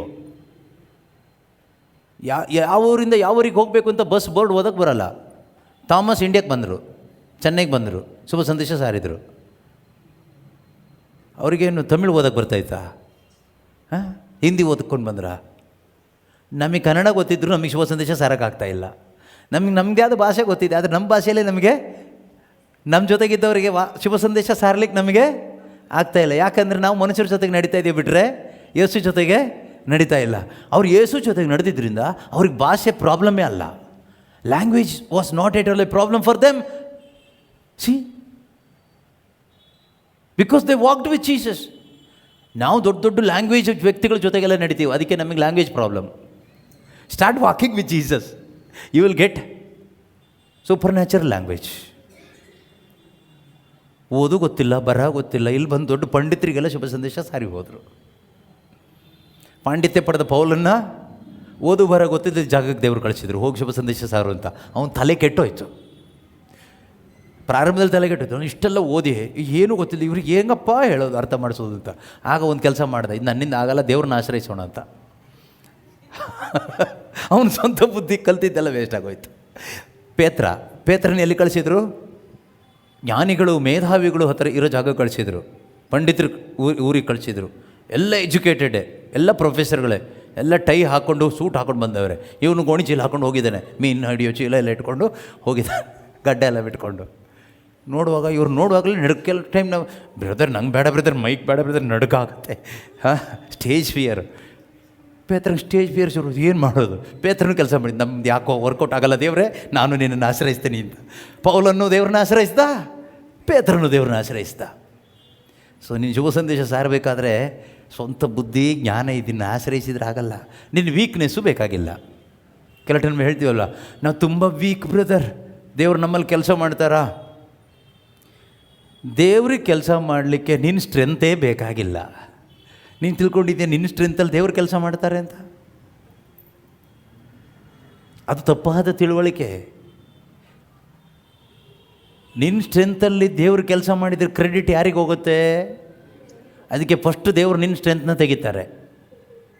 ಇಲ್ಲ, ನಿನ್ನ ಸ್ಟ್ರೆಂತ್ ಕೆಲಸ ಆಗದರೆ ಜಾಗದಲ್ಲಿ ಕಳಿಸ್ತಾರೆ. ಏನೆಲ್ಲ ಆಟ ದೇವ್ರದಲ್ವಾ. ಪೌಲ ಪಾಪ ಸುಮ್ಮನೆ ಗಮಲಿಯಲ್ಲಂತ ಒಬ್ಬ ದೊಡ್ಡ ಮಹಾಪಂಡಿತನ ಹತ್ರ ಡೊನೇಷನ್ ಎಲ್ಲ ತುಂಬ ಕೊಟ್ಟು ತುಂಬ ಕಲಿತ. ನಾನು ಹೋಗಿ ಇಂಟರ್ನ್ಯಾಷನಲ್ ಪ್ರೀಚರ್ ಆಗಬೇಕು, ದೊಡ್ಡ ಬೋಧನೆ ಮಾಡಬೇಕು ಅಂತ ಹೋಗಿ ನಿಂತ್ಕೊಂಡಿದ್ದು ಯಾರ ಹತ್ರ? ಮೀನು ಹಿಡಿಯೋರ ಮುಂದೆ. ಓದು ಬರೋ ಗೊತ್ತಿದ್ದಿದ್ದು, ABCD ಗೊತ್ತಿಲ್ದಿದ್ದವ್ರ ಮುಂದೆ ಹೋಗ್ಬಿಟ್ಟು ಈಗ ಅವರಿಗೆ ಧರ್ಮಶಾಸ್ತ್ರ ಬೋಧನೆ ಮಾಡಬೇಕು. ಈ ಮತ್ತಾಯ ಅಂದರೆ ಗೊತ್ತಿಲ್ಲ, ಮಾರ್ಕ ಗೊತ್ತಿಲ್ಲ, ಯಶಾಯ ಗೊತ್ತಿಲ್ಲ, ಯೆರೆಮೀಯನ ಹೆಸರು ಕೇಳಲೇ ಇಲ್ಲ. ಇವ್ರ ಹತ್ರ ಹೋಗ್ಬಿಟ್ಟು ಏನು ಬೋಧನೆ ಮಾಡಿ, ಇವನಿಗೆ ಗೊತ್ತಿರೋದು ಇದ್ಬಿಟ್ರೆ ಬೇರೆ ಏನೂ ಗೊತ್ತಿಲ್ಲ. ಏನು ಮಾಡಬೇಕೀಗ? ಜ್ಞಾನಿಗಳ ಜ್ಞಾನವನ್ನು ಹೀಗೆ ತೆಗೆದರು, ದೇವರು ಅವರ ಜ್ಞಾನವನ್ನು ಅವನಲ್ಲಿ ತುಂಬಿದರು. ಪೇತ್ರ ನೋಡಿದ್ರೆ ಯಾರ ಮುಂದೆ ನಿಂತ್ಕೊಂಡಿದ್ದ ಅಲ್ವಾ? ಅವನಿಗೆ ಮೀನು ಹಿಡಿಯೋದೊಂದು ಬಿಟ್ಟರೆ ಬೇರೆ ಏನೂ ಗೊತ್ತಿಲ್ಲ. ಈಗ ಹೋಗ್ಬಿಟ್ಟು ದೊಡ್ಡ ಕಣ್ಬಿಟ್ಟು ನೋಡ್ತಾ ಇದ್ದಾರೆ ಎಲ್ಲ. ಈಗ ನೀವು ಹೇಗೆ ಕಣ್ಬಿಟ್ಟು ಹೀಗೆ ನೋಡ್ತಿರೋ, ನೀವು ಯಾರು ಹತ್ರ ನೋಡ್ತಾ ಇಲ್ಲ. ಕೆಲವು ಕಡೆ ಹೋಗಿ ಈಗ ಪ್ರೀಚಿಂಗಿಗೆ ನಿಂತ್ಕೊಂಡಾಗ ಫಸ್ಟ್ ನಾವು ಅರ್ಧ ಗಂಟೆ ಅನ್ಯ ಭಾಷೆ ಪ್ರಾರ್ಥನೆ ಮಾಡಬೇಕಾಗತ್ತೆ. ನಾವಿಲ್ಲಿಂದ ಪ್ರಿಪೇರಾಗಿ ಎಲ್ಲ ರೆಡಿಯಾಗಿ ಕೊಟೇಶನ್ ಎಲ್ಲ ರೆಡಿ ಮಾಡಿ ಎಲ್ಲ ಬರೆದಿಟ್ಕೊಂಡೆಲ್ಲ ಹೋಗಿರ್ತೀವಿ. ಇವತ್ತು ಒಳ್ಳೆ ಪ್ರಸಂಗ ಕೊಡಬೇಕು, ಒಳ್ಳೆ ಅನಾಯಿಂಟಿಂಗಲ್ಲಿ ವಾಕ್ಯ ಹೇಳಬೇಕು ಅಂತ. ಇವ್ರನ್ನ ಈಗ ಒಂದು ರೌಂಡ್ ಹೀಗೆ ನೋಡುವಾಗ ಇಲ್ಲಿ ಯಾವ ವಾಕ್ಯ ಫಸ್ಟ್ ಹೇಳಬೇಕು ಬರ್ತಾ ಇಲ್ಲ, ಕಷ್ಟ ಆಗಿಬಿಡುತ್ತೆ. ನೀವೆಲ್ಲ ಸ್ವಲ್ಪ ಪರವಾಗಿಲ್ಲ, ಸ್ವಲ್ಪ ಡಲ್ ಆಗಿ ಕೆಳಗಡೆ ನೋಡ್ತಾ ಇದ್ದೀರಾ. ನೀವೆಲ್ಲ ಏನಾದರೂ ಈ ಕಡೆ ಒಂದೇ ಸರಿ ಸ್ಟೇರಿಂಗ್ ಅಂತಾರಲ್ಲ, ಗುರಾಯಿಸೋದು, ಹಾಗೆ ನೋಡಿಬಿಟ್ರೆ ಮುಗೀತು ಕತೆ ನಮ್ಮದು. ಕಷ್ಟ ಆಗಿಬಿಡುತ್ತೆ. ಸೊ ಪೇತ್ರ ಹೀಗೆ ನಿಂತ್ಕೋಬೇಕಾದ್ರೆ ಪೇತ್ರನೆಲ್ಲ ಗುರಾಯಿಸಿದರು. ಸೊ ಪೇತ್ರ ನೋಡುವಾಗ ಪೇತ್ರನ ಎಲ್ಲ ಗುರಾಯಿಸ್ತಾ ಇದ್ದಾರೆ. ಪೇತ್ರ ಏನು ಮಾಡಿರ್ಬೋದು ಹೇಳಿ ನೋಡೋಣ. My lord and my god help me. ದೇವ್ರನ್ನ ಆಶ್ರಯಿಸಿದ. ದೇವರು ಇಂಥ ಜ್ಞಾನಿಗಳಿಗೂ ಮೇಧಾವಿಗಳಿಗೂ ವಾಕ್ಯ ಹೇಳಲಿಕ್ಕೆ ಶಕ್ತಿ ಕೊಟ್ಟರು. ಇದನ್ನು ನೋಡಿದಾಗ ಅವರಿಗೆಲ್ಲ ಆಶ್ಚರ್ಯ ಆಯಿತು. ಆಶ್ಚರ್ಯಪಟ್ಟು ಅವರು ಹೇಗೆ ಇವ್ರನ್ನ ಗುರುತಿಸಿದ್ರು ಅನ್ನೋದೇ ಈ ವಾಕ್ಯ, 13ನೇ ವಾಕ್ಯ. ನೌ ವೆನ್ ದೇ ಸಾ, ಯಾರು ಅಲ್ಲಿದ್ದ ದೊಡ್ಡ ದೊಡ್ಡ ಲೀಡರ್ಸ್ಗಳು, ಘಟಾನುಘಟಿಗಳು ಅಂತಾರಲ್ಲ, ಜ್ಞಾನಿಗಳು ಮೇಧಾವಿಗಳು ಎಲ್ಲ ಇದ್ರಲ್ವಾ, ಅವರೆಲ್ಲರೂ ಇದನ್ನು ನೋಡಿದಾಗ when they saw the boldness of Peter and John, ಇವರಿಗೆ ಮೀನು ಹಿಡಿಯೋದು ಬಿಟ್ಟು ಬೇರೆ ಗೊತ್ತಿಲ್ಲ. ಆದರೆ ಇಲ್ಲಿ ನೋಡಿದರೆ ಇಷ್ಟೊಂದು ಬೋಲ್ಡ್ ಆಗಿ, ಇಷ್ಟೊಂದು ಧೈರ್ಯವಾಗಿ, ಭಯ ಇಲ್ಲದೆ, ನಾಚಿಕೆ ಇಲ್ಲದೆ, ಇವ್ರಿಗೆ ಎಲ್ಲಿಂದ ಈ ಶಕ್ತಿ, ಈ ಧೈರ್ಯ ಎಲ್ಲಿಂದ, ಇಷ್ಟೊಂದು ಇವ್ರಿಗೆ ಎಲ್ಲಿಂದ ಸಿಗ್ತಾ ಇದೆ? ಹೆಂಗೆ ಸಿಗ್ತದೆ ಇವರಿಗೆ? ಅಲ್ಲಿ ನಮಗೆ ಗೊತ್ತಿದ್ದಂಗೆ ಇವರು ಡೈಲಿ ಬೆಳಕು ಕರೆದ್ರೆ ನಮ್ಮ ಸಮುದ್ರ ತೀರದಲ್ಲಿ ನೋಡಿದ್ದೀವಿ. ಯೂನಿವರ್ಸಿಟಿಗೆ ಬ್ಯಾಗ್ ಹಾಕ್ಕೊಂಡು ಹೋಗಿದ್ದು ನಾವು ನೋಡಿಲ್ಲ, ಶಾಲಾ ಕಾಲೇಜಿಗೆ ಹೋಗಿದ್ದು ನಾವು ನೋಡಿಲ್ಲ. ಅದಕ್ಕೆ ವಾಕ್ಯ ಹೇಳುತ್ತಲ್ವಾ, realising that they were uneducated, illiterate. ಯೂನಿವರ್ಸಿಟಿಗೆ ಹೋಗಿದ್ದಲ್ಲ, ಯೂನಿವರ್ಸಿಟಿಗೆ ಹೋದವ್ರು ನಮ್ಮಲ್ಲಿ ಈ ಥರ ಬೋಧನೆ ಕೊಡಲ್ಲ. 15 ವರ್ಷ ಇವರು ಸೆಮಿನಾರಿಗೆ ಓದಿದ್ದಾರೆ, ಆದರೂ ಬೋಧನೆ ಮಾಡೋಕ್ಕೆ ಬರಲ್ಲ. ಕತೆ ಹೇಳಿ ಹೋಗ್ತಾರೆ, ನಾವು ಕೇಳಿಸ್ಕೊಂಡಿದ್ದೀವಿ. ಆದರೆ ಮೀನು ಹಿಡಿಯೋವ್ನು ಬಂದುಬಿಟ್ಟು ಈಗ ಈ ರೀತಿ ಹೇಳ್ತಾ ಇದ್ದಾನೆ. ಬಾಟ್ಲು ಹಿಡ್ಕೊತಾ ಇದ್ದ ಕೈಯಲ್ಲೇ, ಏನು ಬಾಟ್ಲು? ಸರಾಯಿ ಬಾಟ್ಲು, ಅದು ಮಾತ್ರ ಹಿಡ್ಕೊತಾ ಇದ್ದಿದ್ದು. ಇವತ್ತು ಅವನು ಬಂದುಬಿಟ್ಟು ಕೈಯಲ್ಲಿ ಬೈಬಲ್ ಹಿಡ್ಕೊಂಡು, ಮತ್ತಾಯನ ಶಿವಸಂದೇಶ 6ನೇ ಅಧ್ಯಾಯ 33ನೇ ವಾಕ್ಯ ಹೇಳುತ್ತೆ, ನೀನು ಮೊದಲು ದೇವರ ರಾಜ್ಯವನ್ನು, ನೀತಿಯನ್ನು ಹುಡುಕು, ಇದರೊಂದಿಗೆ ಅದೆಲ್ಲವೂ ಕೊಡಲಾಗುವುದು ಅಂತ. ಜನ ನೋಡಿದರೆ ಚಪ್ಪಾಳೆ ಹೊಡಿತಿದ್ದಾರೆ. ನಾವಿಲ್ಲಿ 15 ವರ್ಷ ಕಷ್ಟಪಟ್ಟು ಓದ್ಕೊಂಡು ಯಾವ್ಯಾವುದೋ ಯೂನಿವರ್ಸಿಟಿಲಿ ಪಾಪ ಓದ್ಕೊಂಡು ಬಂದಿರ್ತಾರೆ. ನಮಗೆ ಇವತ್ತಿನ ಒಬ್ಬರು ಚಪ್ಪಾಳೆ ಹೊಡಿತಾ ಇಲ್ಲ, ಕಾಣಿಕೆ ಹಾಕ್ತಾ ಇಲ್ಲ. ಏನು ಮಾಡೋಣ? ಅವ್ರ ಹತ್ರ ಥಿಂಕ್ ಮಾಡಿದರು. ಸೊ ಅವರೇನು ಯೋಚನೆ ಮಾಡಿದರು? They saw their boldness, Peter and John, and realized that they were uneducated and ordinary men doing extraordinary thing. ಅಲ್ಲ, ಆರ್ಡಿನರಿ ಎಕ್ಸ್ಟ್ರಾರ್ಡಿನರಿ ಆಗಿದ್ದಾರಲ್ಲ ಇವರು, ಏನು ಸಮಾಚಾರ ಇವ್ರದ್ದು? ಅದಾದಮೇಲೆ they were amazed and recognized. See how they are recognized. ನಿಮಗೊಂದು recognition ಸಿಗುತ್ತೆ, identity. What is your identity? Recognize them as companions of Jesus. Hallelujah. ಏನೆಂದು ಗುರುತಿಸಿದ್ರು? ಇವರು ಯೇಸುವಿನ ಸಂಗಡಿಗರು, ಇವರು ಯೇಸುವಿನ ಜೊತೆಗೆ ನಡೀತಾ ಇದ್ದವರು. ನನ್ನ ಮಗನ ಹತ್ರ ಈ ಥರ ಪವರ್ ಇತ್ತು, ಅದು ಇವರಿಗೆ ಟ್ರಾನ್ಸ್ಫರ್ ಆಗಿದೆ. ಗೊತ್ತಾಯ್ತು? ಇವರು ಗಮಲಿಯಲ್ ಜೊತೆಗೆ ನಡೆದವರಲ್ಲ, ಇವರು ನಿಕೋದೇಮನ್ ಜೊತೆಗೆ ನಡೆದವರು ಅಲ್ಲ, ಇವರು ಧರ್ಮಶಾಸ್ತ್ರಿಗಳ ಜೊತೆಗೆ ನಡೆದವರು ಅಲ್ಲ. ಇವರು ಮೊದಲು ಮೀನು ಹಿಡಿಯೋರು, ಮೀನುಗಳ ಜೊತೆಗೆ ನಡೆದವರು. ಆದರೆ ಸೆಂಟ್ರಲ್ ಒಬ್ಬ ಬಂದು ಸೇರಿಕೊಂಡ. 3.5 ವರ್ಷ, 3.5 years ಒಬ್ಬ ಬಂದ, ಒಬ್ಬ ವಿಚಿತ್ರ ಮನುಷ್ಯ ಬಂದ. ಯೇಸು ಎಂಬ ಹೆಸರಿಟ್ಕೊಂಡೊಬ್ಬ ಬಂದ, ಅವ್ರ ಜೊತೆಗೆ ನಡೀತಾ ಇದ್ದ. ಅದರ ಇಂಪ್ಯಾಕ್ಟೇ ಇದೆಲ್ಲ. See how Jesus is glorified. ನೀವು ಯೇಸುವಿನ ಜೊತೆಯಲ್ಲಿ ನಡೆಯುವಾಗ ಯೇಸು ಮಹಿಮೆ ಹೊಂದ್ಕೊಳ್ತಾರೆ. When you walk with Jesus, God will be glorified. People will recognise. People can recognize, this cannot be Shiju Thomas, this cannot be Glenn, this cannot be Alfina, this cannot be Sachin, this cannot be Pavitra, this cannot be Julita. ಇದು ಜುಲಿಟಾ ಅಲ್ಲ, ಇದು ನಮ್ಮ ಜುಲಿಟಾ ಅಲ್ಲ. ಅವ್ರ ತಾತ ಹೇಳ್ತಾರೆ ಬಂಟ್ವಾಳ ಹೋದಾಗ, ಇದು ನನ್ನ ಮೊಮ್ಮಗಳು ಜುಲಿಟಾ ಅಲ್ಲ, ಅವಳು ಹೀಗಿರಲೇ ಇಲ್ಲ. ಹೌದು, ಆಗ ಅವಳು ಇದ್ಲು, ಈಗ ಅವಳು ಯೇಸು ಜೊತೆಗೆ ನಡೆದು ಚೇಂಜ್ ಆಗಿಬಿಟ್ಲು. ಪವಿತ್ರ, ಆಗ ಪವಿತ್ರನೇ, ಈಗ ಅದೇ ಪವಿತ್ರನೇ, ಬಟ್ ಈಗ ಯೇಸು ಜೊತೆಗೆ ನಡೆದು ಚೇಂಜ್ ಆಗಿಬಿಟ್ಲು. ಸಚಿನ್ ಆವಾಗ ಇದ್ದ ಪಾಪ, ಎಲ್ಲರ ಜೊತೆಗೂ ನಡೀತಾ ಇದ್ದ. ಈಗ ಯೇಸು ಜೊತೆಗೆ ನಡೆದು ಸಚಿನ್ ಏನದ ಚೇಂಜ್. ಕೆಲವ್ರು ಹೇಳ್ತಾರಲ್ಲ, ಸಚಿನ್ ಯಾಕೋ ಚೇಂಜ್ ಆಗ್ತಾ ಇದ್ದಾನೆ. ನಿಮ್ಗೆ ನೀವು ನೋಡಿ, ಪ್ರೇಯರಲ್ಲಿ ಬಂದಾಗ ನಿಮ್ಮನ್ನು ಕೆಲವ್ರು ಹೇಳ್ತಾರೆ, ಇವ್ರು ಯಾಕೋ ಚೇಂಜ್ ಆಗ್ತಾ ಇದ್ದಾರೆ. ನಾಳೆ ನೋಡಿ ಅವ್ರನ್ನೇ ಹೇಳ್ತಾರೆ, ಅಲ್ಲಿ ಕೂತ್ಕೊಂಡಿದ್ದಾರಲ್ಲ ಅವ್ರು ನೋಡಿ ಹೇಳ್ತಾರೆ, ಇವ್ರು ಯಾಕೋ ಚೇಂಜ್ ಆಗಿಬಿಟ್ನಲ್ಲ. ಹೆಂಗೆ ಚೇಂಜ್ ಆದ? ವಾಕ್ಯ ಕೇಳಿ ಕೇಳಿ ಕೇಳಿ ಯೇಸು ಜೊತೆಗೆ ನಡಿಲಿಕ್ಕೆ ಶುರು ಮಾಡ್ದ. ಹಾಗೆ ಅವರು ಚೇಂಜ್ ಆದರು. ಹಾಗೆ ನಮ್ಮಲ್ಲೊಬ್ಬೊಬ್ಬರು ಕೂಡ ಈ ಚೇಂಜ್ ಮಾಡುವ ಶಕ್ತಿ ಕ್ರಿಸ್ತನ ಜೀವಕ್ಕೆ ಇದೆ. ಯಾರ ಜೀವಕ್ಕೆ ಇದೆ? ಯೇಸುವಿನ ಜೀವ ನನ್ನೊಳಗಡೆ ಬಂದಾಗ ಅದು ನನ್ನ ಮೈಂಡ್ ಸೆಟ್ಟನ್ನು ಚೇಂಜ್ ಮಾಡುತ್ತೆ. ಸ್ಲೋಲಿ, ಒಂದೇ ಸರಿ ಅಲ್ಲ, ನಿಧಾನ. ಯಾಕಂದರೆ ಅದು ನನ್ನ ಮೈಂಡಿಗೆ ಸಿಂಕ್ ಆಗಬೇಕಲ್ಲ. ನನ್ನಲ್ಲಿ ಬಂದಿರತಕ್ಕಂಥ ದೈವಿಕ ಜೀವ ಈ ನನ್ನ ನ್ಯಾಚುರಲ್ ಮ್ಯಾನಿಗೆ ಸಿಂಕ್ ಆಗಬೇಕಲ್ಲ, ಅರ್ಥ ಆಗಬೇಕಲ್ಲ. ಪಿಶಾಚಿ ಅದಕ್ಕೆ ಬಿಡಲ್ಲ, ಏನಾದರೂ ಒಂದು ಡಿಸ್ಟ್ರಾಕ್ಷನ್ ಮಾಡ್ತಾ ಇರ್ತಾನೆ. ಅದಕ್ಕೆ ನೀವೀಗತ್ತು ವಾಕ್ಯ ಏನು ಕೇಳಿಸ್ಕೊಳ್ತಿದ್ದೀರಲ್ವಾ, ನಿಮಗೆ ವಾಕ್ಯ ಕೇಳಿಸ್ಕೊಳ್ತಾ ಇದ್ದೀರಿ, ಮನೆಗೆ ಹೋದ್ಮೇಲೆ ಬೇರೆ ಏನು ಮಾಡಬಾರ್ದು. ಹೋಗಬೇಕು, ಬಾಗಿಲು ಹಾಕೋಬೇಕು. ಫಸ್ಟ್ ಹೇಳ್ತೀನಿ ಕೇಳಿ, ಬಾಗಿಲು ಹಾಕೋಬೇಕು. ಫಸ್ಟ್ ಟೈಮ್ ಕೇಳಿಸ್ಕೊಳ್ತಾ ಇರೋರು, ನೀವು ಸ್ವಲ್ಪ ಕಂಟಿನ್ಯೂ ಕೇಳಿಸ್ಕೊಳ್ತಾ ಇರೋರು ಓಕೆ, ನೀವು ಮ್ಯಾನೇಜ್ ಮಾಡ್ಬೋದು. ಆದರೆ ಇವತ್ತಿನ ಪರಿಸ್ಥಿತಿಗೆ ಮ್ಯಾನೇಜು ಕಷ್ಟ. ಸೊ ನೀವು ಫಸ್ಟ್ ಏನು ಮಾಡಬೇಕು? ಯಾರ ಹತ್ರನೂ ಮಾತಾಡಬಾರ್ದು. ಸೀದಾ, ನಾನು ಹೇಳ್ತೀನಿ, ಮನೇಲಿ ಇದ್ರ ಹತ್ರ ಮಾತಾಡೋಕ್ಕೆ ಹೋಗ್ಬಾರ್ದು. ಸೀದಾ ಹೋಗಿ ಬಾಗಿಲು ಹಾಕ್ಕೊಂಡು ಮೊದಲು ಒಂದು ಅರ್ಧ ಗಂಟೆನೋ 1 ಗಂಟೆನೋ ಹೀಗೆ ಮಾಡಿ, ತಲೆ ಹೀಗೆ ಮಾಡೋದಲ್ಲ, ಇದನ್ನೆಲ್ಲ ಶೇಕ್ ಮಾಡಿ ಈಗ ಚೀಲ ತುಂಬಬೇಕಾದ್ರೆ ಮತ್ತೆ ಹಾಗೆ ಹೇಗೆ ತುಂಬಿಸ್ತೀವಿ? ಹಾಗೆ ಅದು ಪೂರ್ತಿ ಇಳಿದು ಹೋಗಬೇಕು, ಕೆಳಗೆ ಇಳಿಲಿಕ್ಕೆ. ಈ ಒಣಗಿದ ಎಲೆ ಎಲ್ಲ ಒಂದು ಚೀಲದಲ್ಲಿ ತುಂಬಿಸುವಾಗ ಏನು ಮಾಡ್ತೀವಿ? ಹೀಗೆ ಜಾಸ್ತಿ ಹೀಗೆ ತುರುಕಿ ಮತ್ತು ಹೀಗೆ ಮಾಡಿ ಪೂರ್ತಿ ಕೆಳಗೆ ಹೋಗಬೇಕು. ಹಾಗೆ ಕೆಳಗೆ ಹೋಗ್ಬೇಕಾದ್ರೆ ನೀವು ಕೂತ್ಕೊಂಡು ಸ್ವಲ್ಪ ಧ್ಯಾನ ಮಾಡಬೇಕು. ಆಗ ಅದು ಇಳಿದು ತಲೆ ಹಿಂಗೆ ಶೇಕ್ ಮಾಡಿ ಅಂತ ಅಲ್ಲ, ಕೊನೆಗೆ ಹೋಗಿ ತಲೆ ಶೇಕ್ ಮಾಡಿಬಿಟ್ಟಿರೋ. ಈಗೇನು ಕೇಳಿಸ್ಕೊಂಡಿದ್ರು ಅದೆಲ್ಲ ಹೀಗೆ ಶೇಕ್ ಮಾಡಿ ಈ ರೀತಿಯಲ್ಲಿ ನಿಮ್ಮ ಒಳಗಡೆ ಅದು ಹೋಗಿ ಇಲ್ಲಿ ಇಳಿಬೇಕು. ಆಮೇಲೆ ಬಾಗಿಲು ತೆಗೆದು ಹೊರಗಡೆ ಬಂದು ಮಾತಾಡಿ ಪರವಾಗಿಲ್ಲ. ನೀವು ಅಷ್ಟರೊಳಗೆ ನೀವು ಏನಾದ್ರು ಹೋಗೋ ದಾರಿಯಲ್ಲಿ ಅದು ಇದು ಹರಟೆ ಹೊಡ್ಕೊಂಡು ಹೋಗ್ಬಿಟ್ರೆ ಕಾಗೆ ಬಂದು ಕಚ್ಕೊಂಡು ಹೋಗುತ್ತೆ.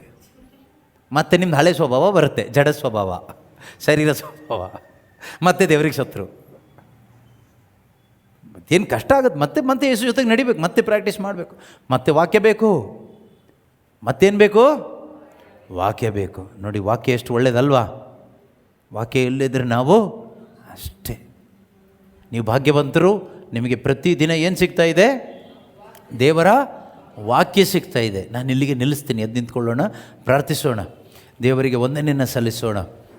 ಒಂದು ಕ್ಷಣ ಕಣ್ಣುಗಳನ್ನ ಮುಚ್ಚಿ ಸ್ವಲ್ಪ ಸಮಯ ನಾವು ಪವಿತ್ರ ಆತ್ಮನ ಸಹಾಯ ಕೇಳಿ ಪ್ರಾರ್ಥನೆ ಮಾಡೋಣ. ಪವಿತ್ರ ಆತ್ಮರೇ, ನೀವು ಎಷ್ಟು ಒಳ್ಳೆಯವರು. ನೀವು ನನಗೆ ಸಹಾಯ ಮಾಡ್ತಾ ಇದ್ದೀರಿ.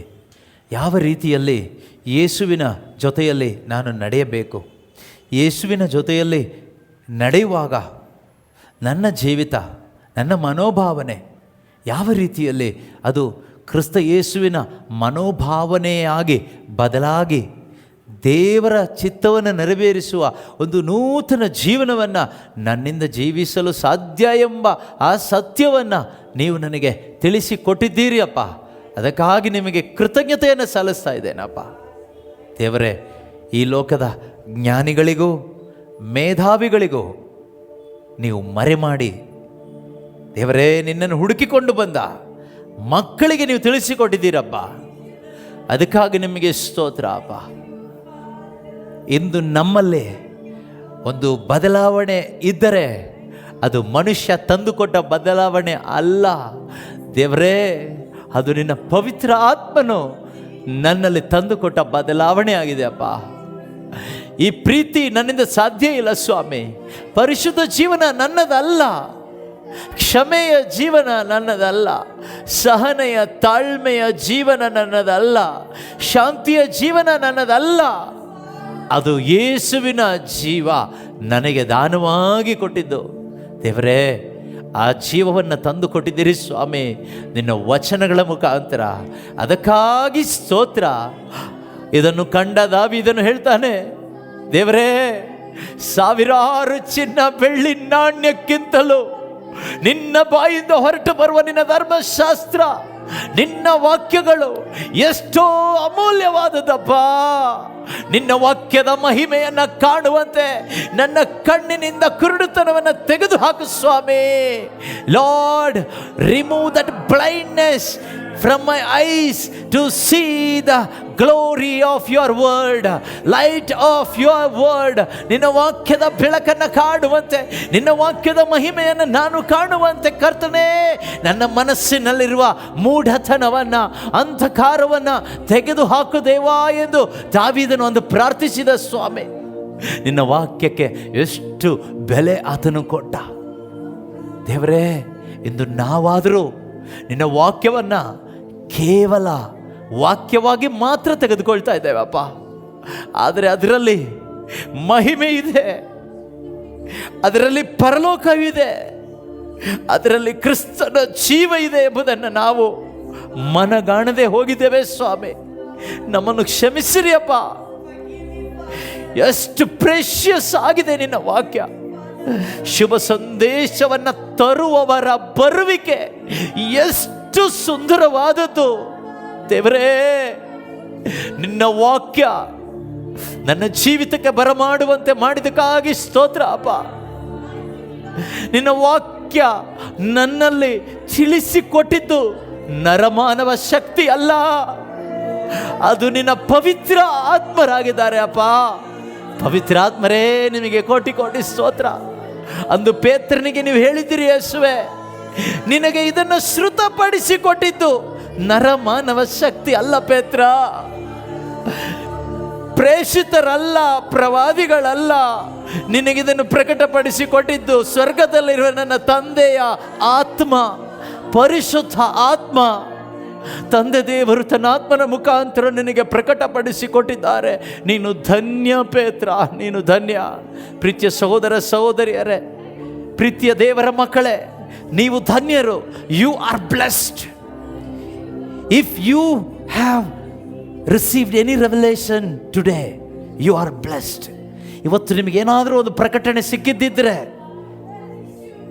ಯೂಟ್ಯೂಬಲ್ಲಿ ವಾಚ್ ಮಾಡುವಾಗ, ಫೇಸ್ಬುಕ್ಕಲ್ಲಿ ವಾಚ್ ಮಾಡುವಾಗ, ವೆಬ್ಎಕ್ಸಲ್ಲಿ ನೀವು ಕೇಳಿಸಿಕೊಳ್ಳುವಾಗ, ಈ ಆಲಯದಲ್ಲಿ ನೀವು ಕೇಳಿಸಿಕೊಳ್ಳುವಾಗ, ನಿಮಗೆ ಯಾವುದಾದರೂ ಒಂದು ಪರಲೋಕದ ಪ್ರಕಟಣೆ ಈಗ ಸಿಕ್ಕಿದ್ದಿದ್ರೆ ಈ ದಿವಸದ ಬೋಧನೆಯಲ್ಲಿ, ಯೇಸು ಸ್ವಾಮಿ ಹೇಳ್ತಾರೆ, ಇದು ನರಮಾನವನ ಶಕ್ತಿ ಅಲ್ಲ, ಬೋಧಿಸಿದ ಬೋಧಕನ ಶಕ್ತಿಯಿಂದ ಅಲ್ಲ, ಇದು ನಿನಗೆ ಪ್ರಕಟವಾಗಿದ್ದು ಪರಲೋಕದಲ್ಲಿರುವ ತಂದೆಯಾದ ದೇವರ ಆತ್ಮನ ಮುಖಾಂತರ ನಿನಗೆ ಪ್ರಕಟಪಡಿಸಿಕೊಟ್ಟಿದ್ದಾರೆ.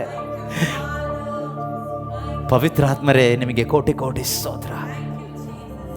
ಆದುದರಿಂದಲೇ 1 ಥೆಸಲೋನಿಕ 5ನೇ ಅಧ್ಯಾಯದ 19ನೇ ವಚನದಲ್ಲಿ ದೇವರ ವಾಕ್ಯ ಹೇಳ್ತದೆ, ಪವಿತ್ರ ಆತ್ಮನನ್ನು ನಿಶ್ಚೇತನ ಮಾಡಬೇಡಿ, ಪ್ರವಾದನೆಗಳನ್ನು ಅಲ್ಲಗಳೆಯಬೇಡಿ. Do not ignore the prophecy, do not quench the Holy Spirit, because it is the work of the Holy Spirit Holy Spirit takes the prophecy you heard through the prophet and makes it real in your heart. No prophet can make you give you the conviction of what he is prophesying, what he is preaching. No preacher can give you the conviction of what he is preaching, but Holy Spirit in you takes the word of the prophet, word of the preacher, and he takes and he reveals it to you. When it is revealed in you, you can have the life of Christ in you. Do not punch the Holy Spirit. ಪವಿತ್ರಾತ್ಮನನ್ನು ನಿಶ್ಚೇತನಗೊಳಿಸಬೇಡಿ. ಪವಿತ್ರಾತ್ಮನನ್ನು ನಿಶ್ಚೇತನಗೊಳಿಸಬೇಡಿ. ನಿಮ್ಮಲ್ಲಿ ಯಾರಾದರೂ ಸಹೋದರ ಸಹೋದರಿ ಪರಿಶುದ್ಧಾತ್ಮನನ್ನು ಯಾವುದಾದರೂ ರೀತಿಯಲ್ಲಿ ನಿಶ್ಚೇತನಗೊಳಿಸಿದರೆ ask ಸಾರಿ ಕೇಳೋಣ, ಕ್ಷಮೆ ಕೇಳೋಣ, repent ಆಗೋಣ, ವಿಶ್ವಾಸ ಇಡೋಣ. Sorry, Holy Spirit, for quenching you by my action and words, my thoughts, my emotions. Lord, Holy Spirit, God, I am sorry.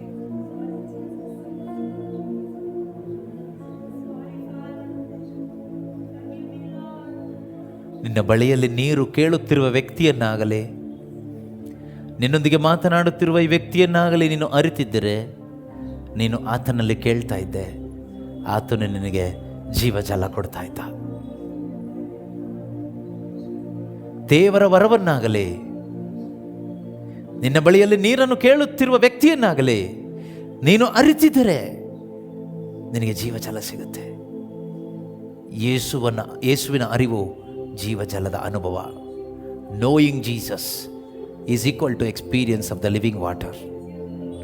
The living water experience is equal to life of Christ. What a beautiful Savior we have. ನಮ್ಮ ಜೊತೆಯಲ್ಲಿ ನಡೆಯಲು ಬಯಸುವ ಯೇಸು. Jesus wants, is desiring to walk with you. Do you have that desire to walk with him? ಯೇಸುವಿನ ಜೊತೆಯಲ್ಲಿ ನಡೆಯುವಾಗ ಯೇಸು ಹೇಳ್ತಾರೆ, ನಿಮಗೆ ಆಶಾಭಂಗ ಆಗುವುದಿಲ್ಲ.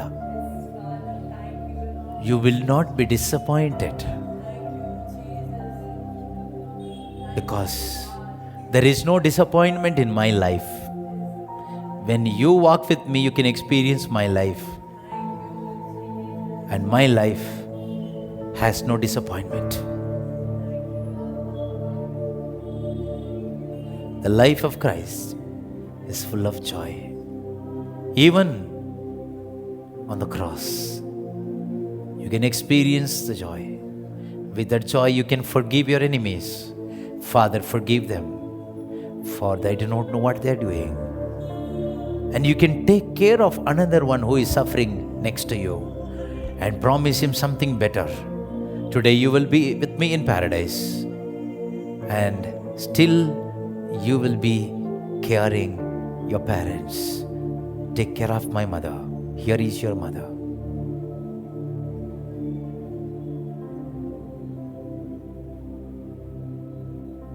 Not only that, even on that suffering, your focus is on the will of God, and you will finish everything required by the Father, and finally you can boldly say, Father, it is finished. I commend my spirit to you. And breathe this last.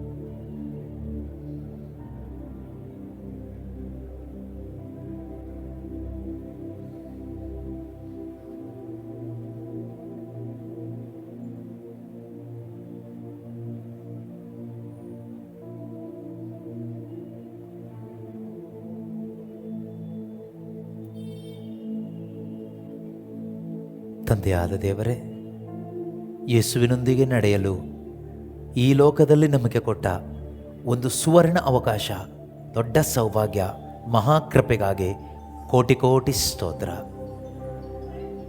ಪವಿತ್ರಾತ್ಮರೇ, ನಮಗೆ ಸಹಾಯ ಮಾಡಿ, ಬಲಪಡಿಸಿರಿ, ಧೈರ್ಯದಿಂದ ತುಂಬಿಸಿರಿ, ಜ್ಞಾನದಿಂದ ತುಂಬಿಸಿರಿ. ಯೇಸು ಕ್ರಿಸ್ತರ ಮುಖಾಂತರ ವಂದನೆಯನ್ನು ಸಲ್ಲಿಸುತ್ತಾ ಪ್ರಾರ್ಥಿಸುತ್ತಿದ್ದೇವೆ ತಂದೆಯೇ, ಆಮೇನ್.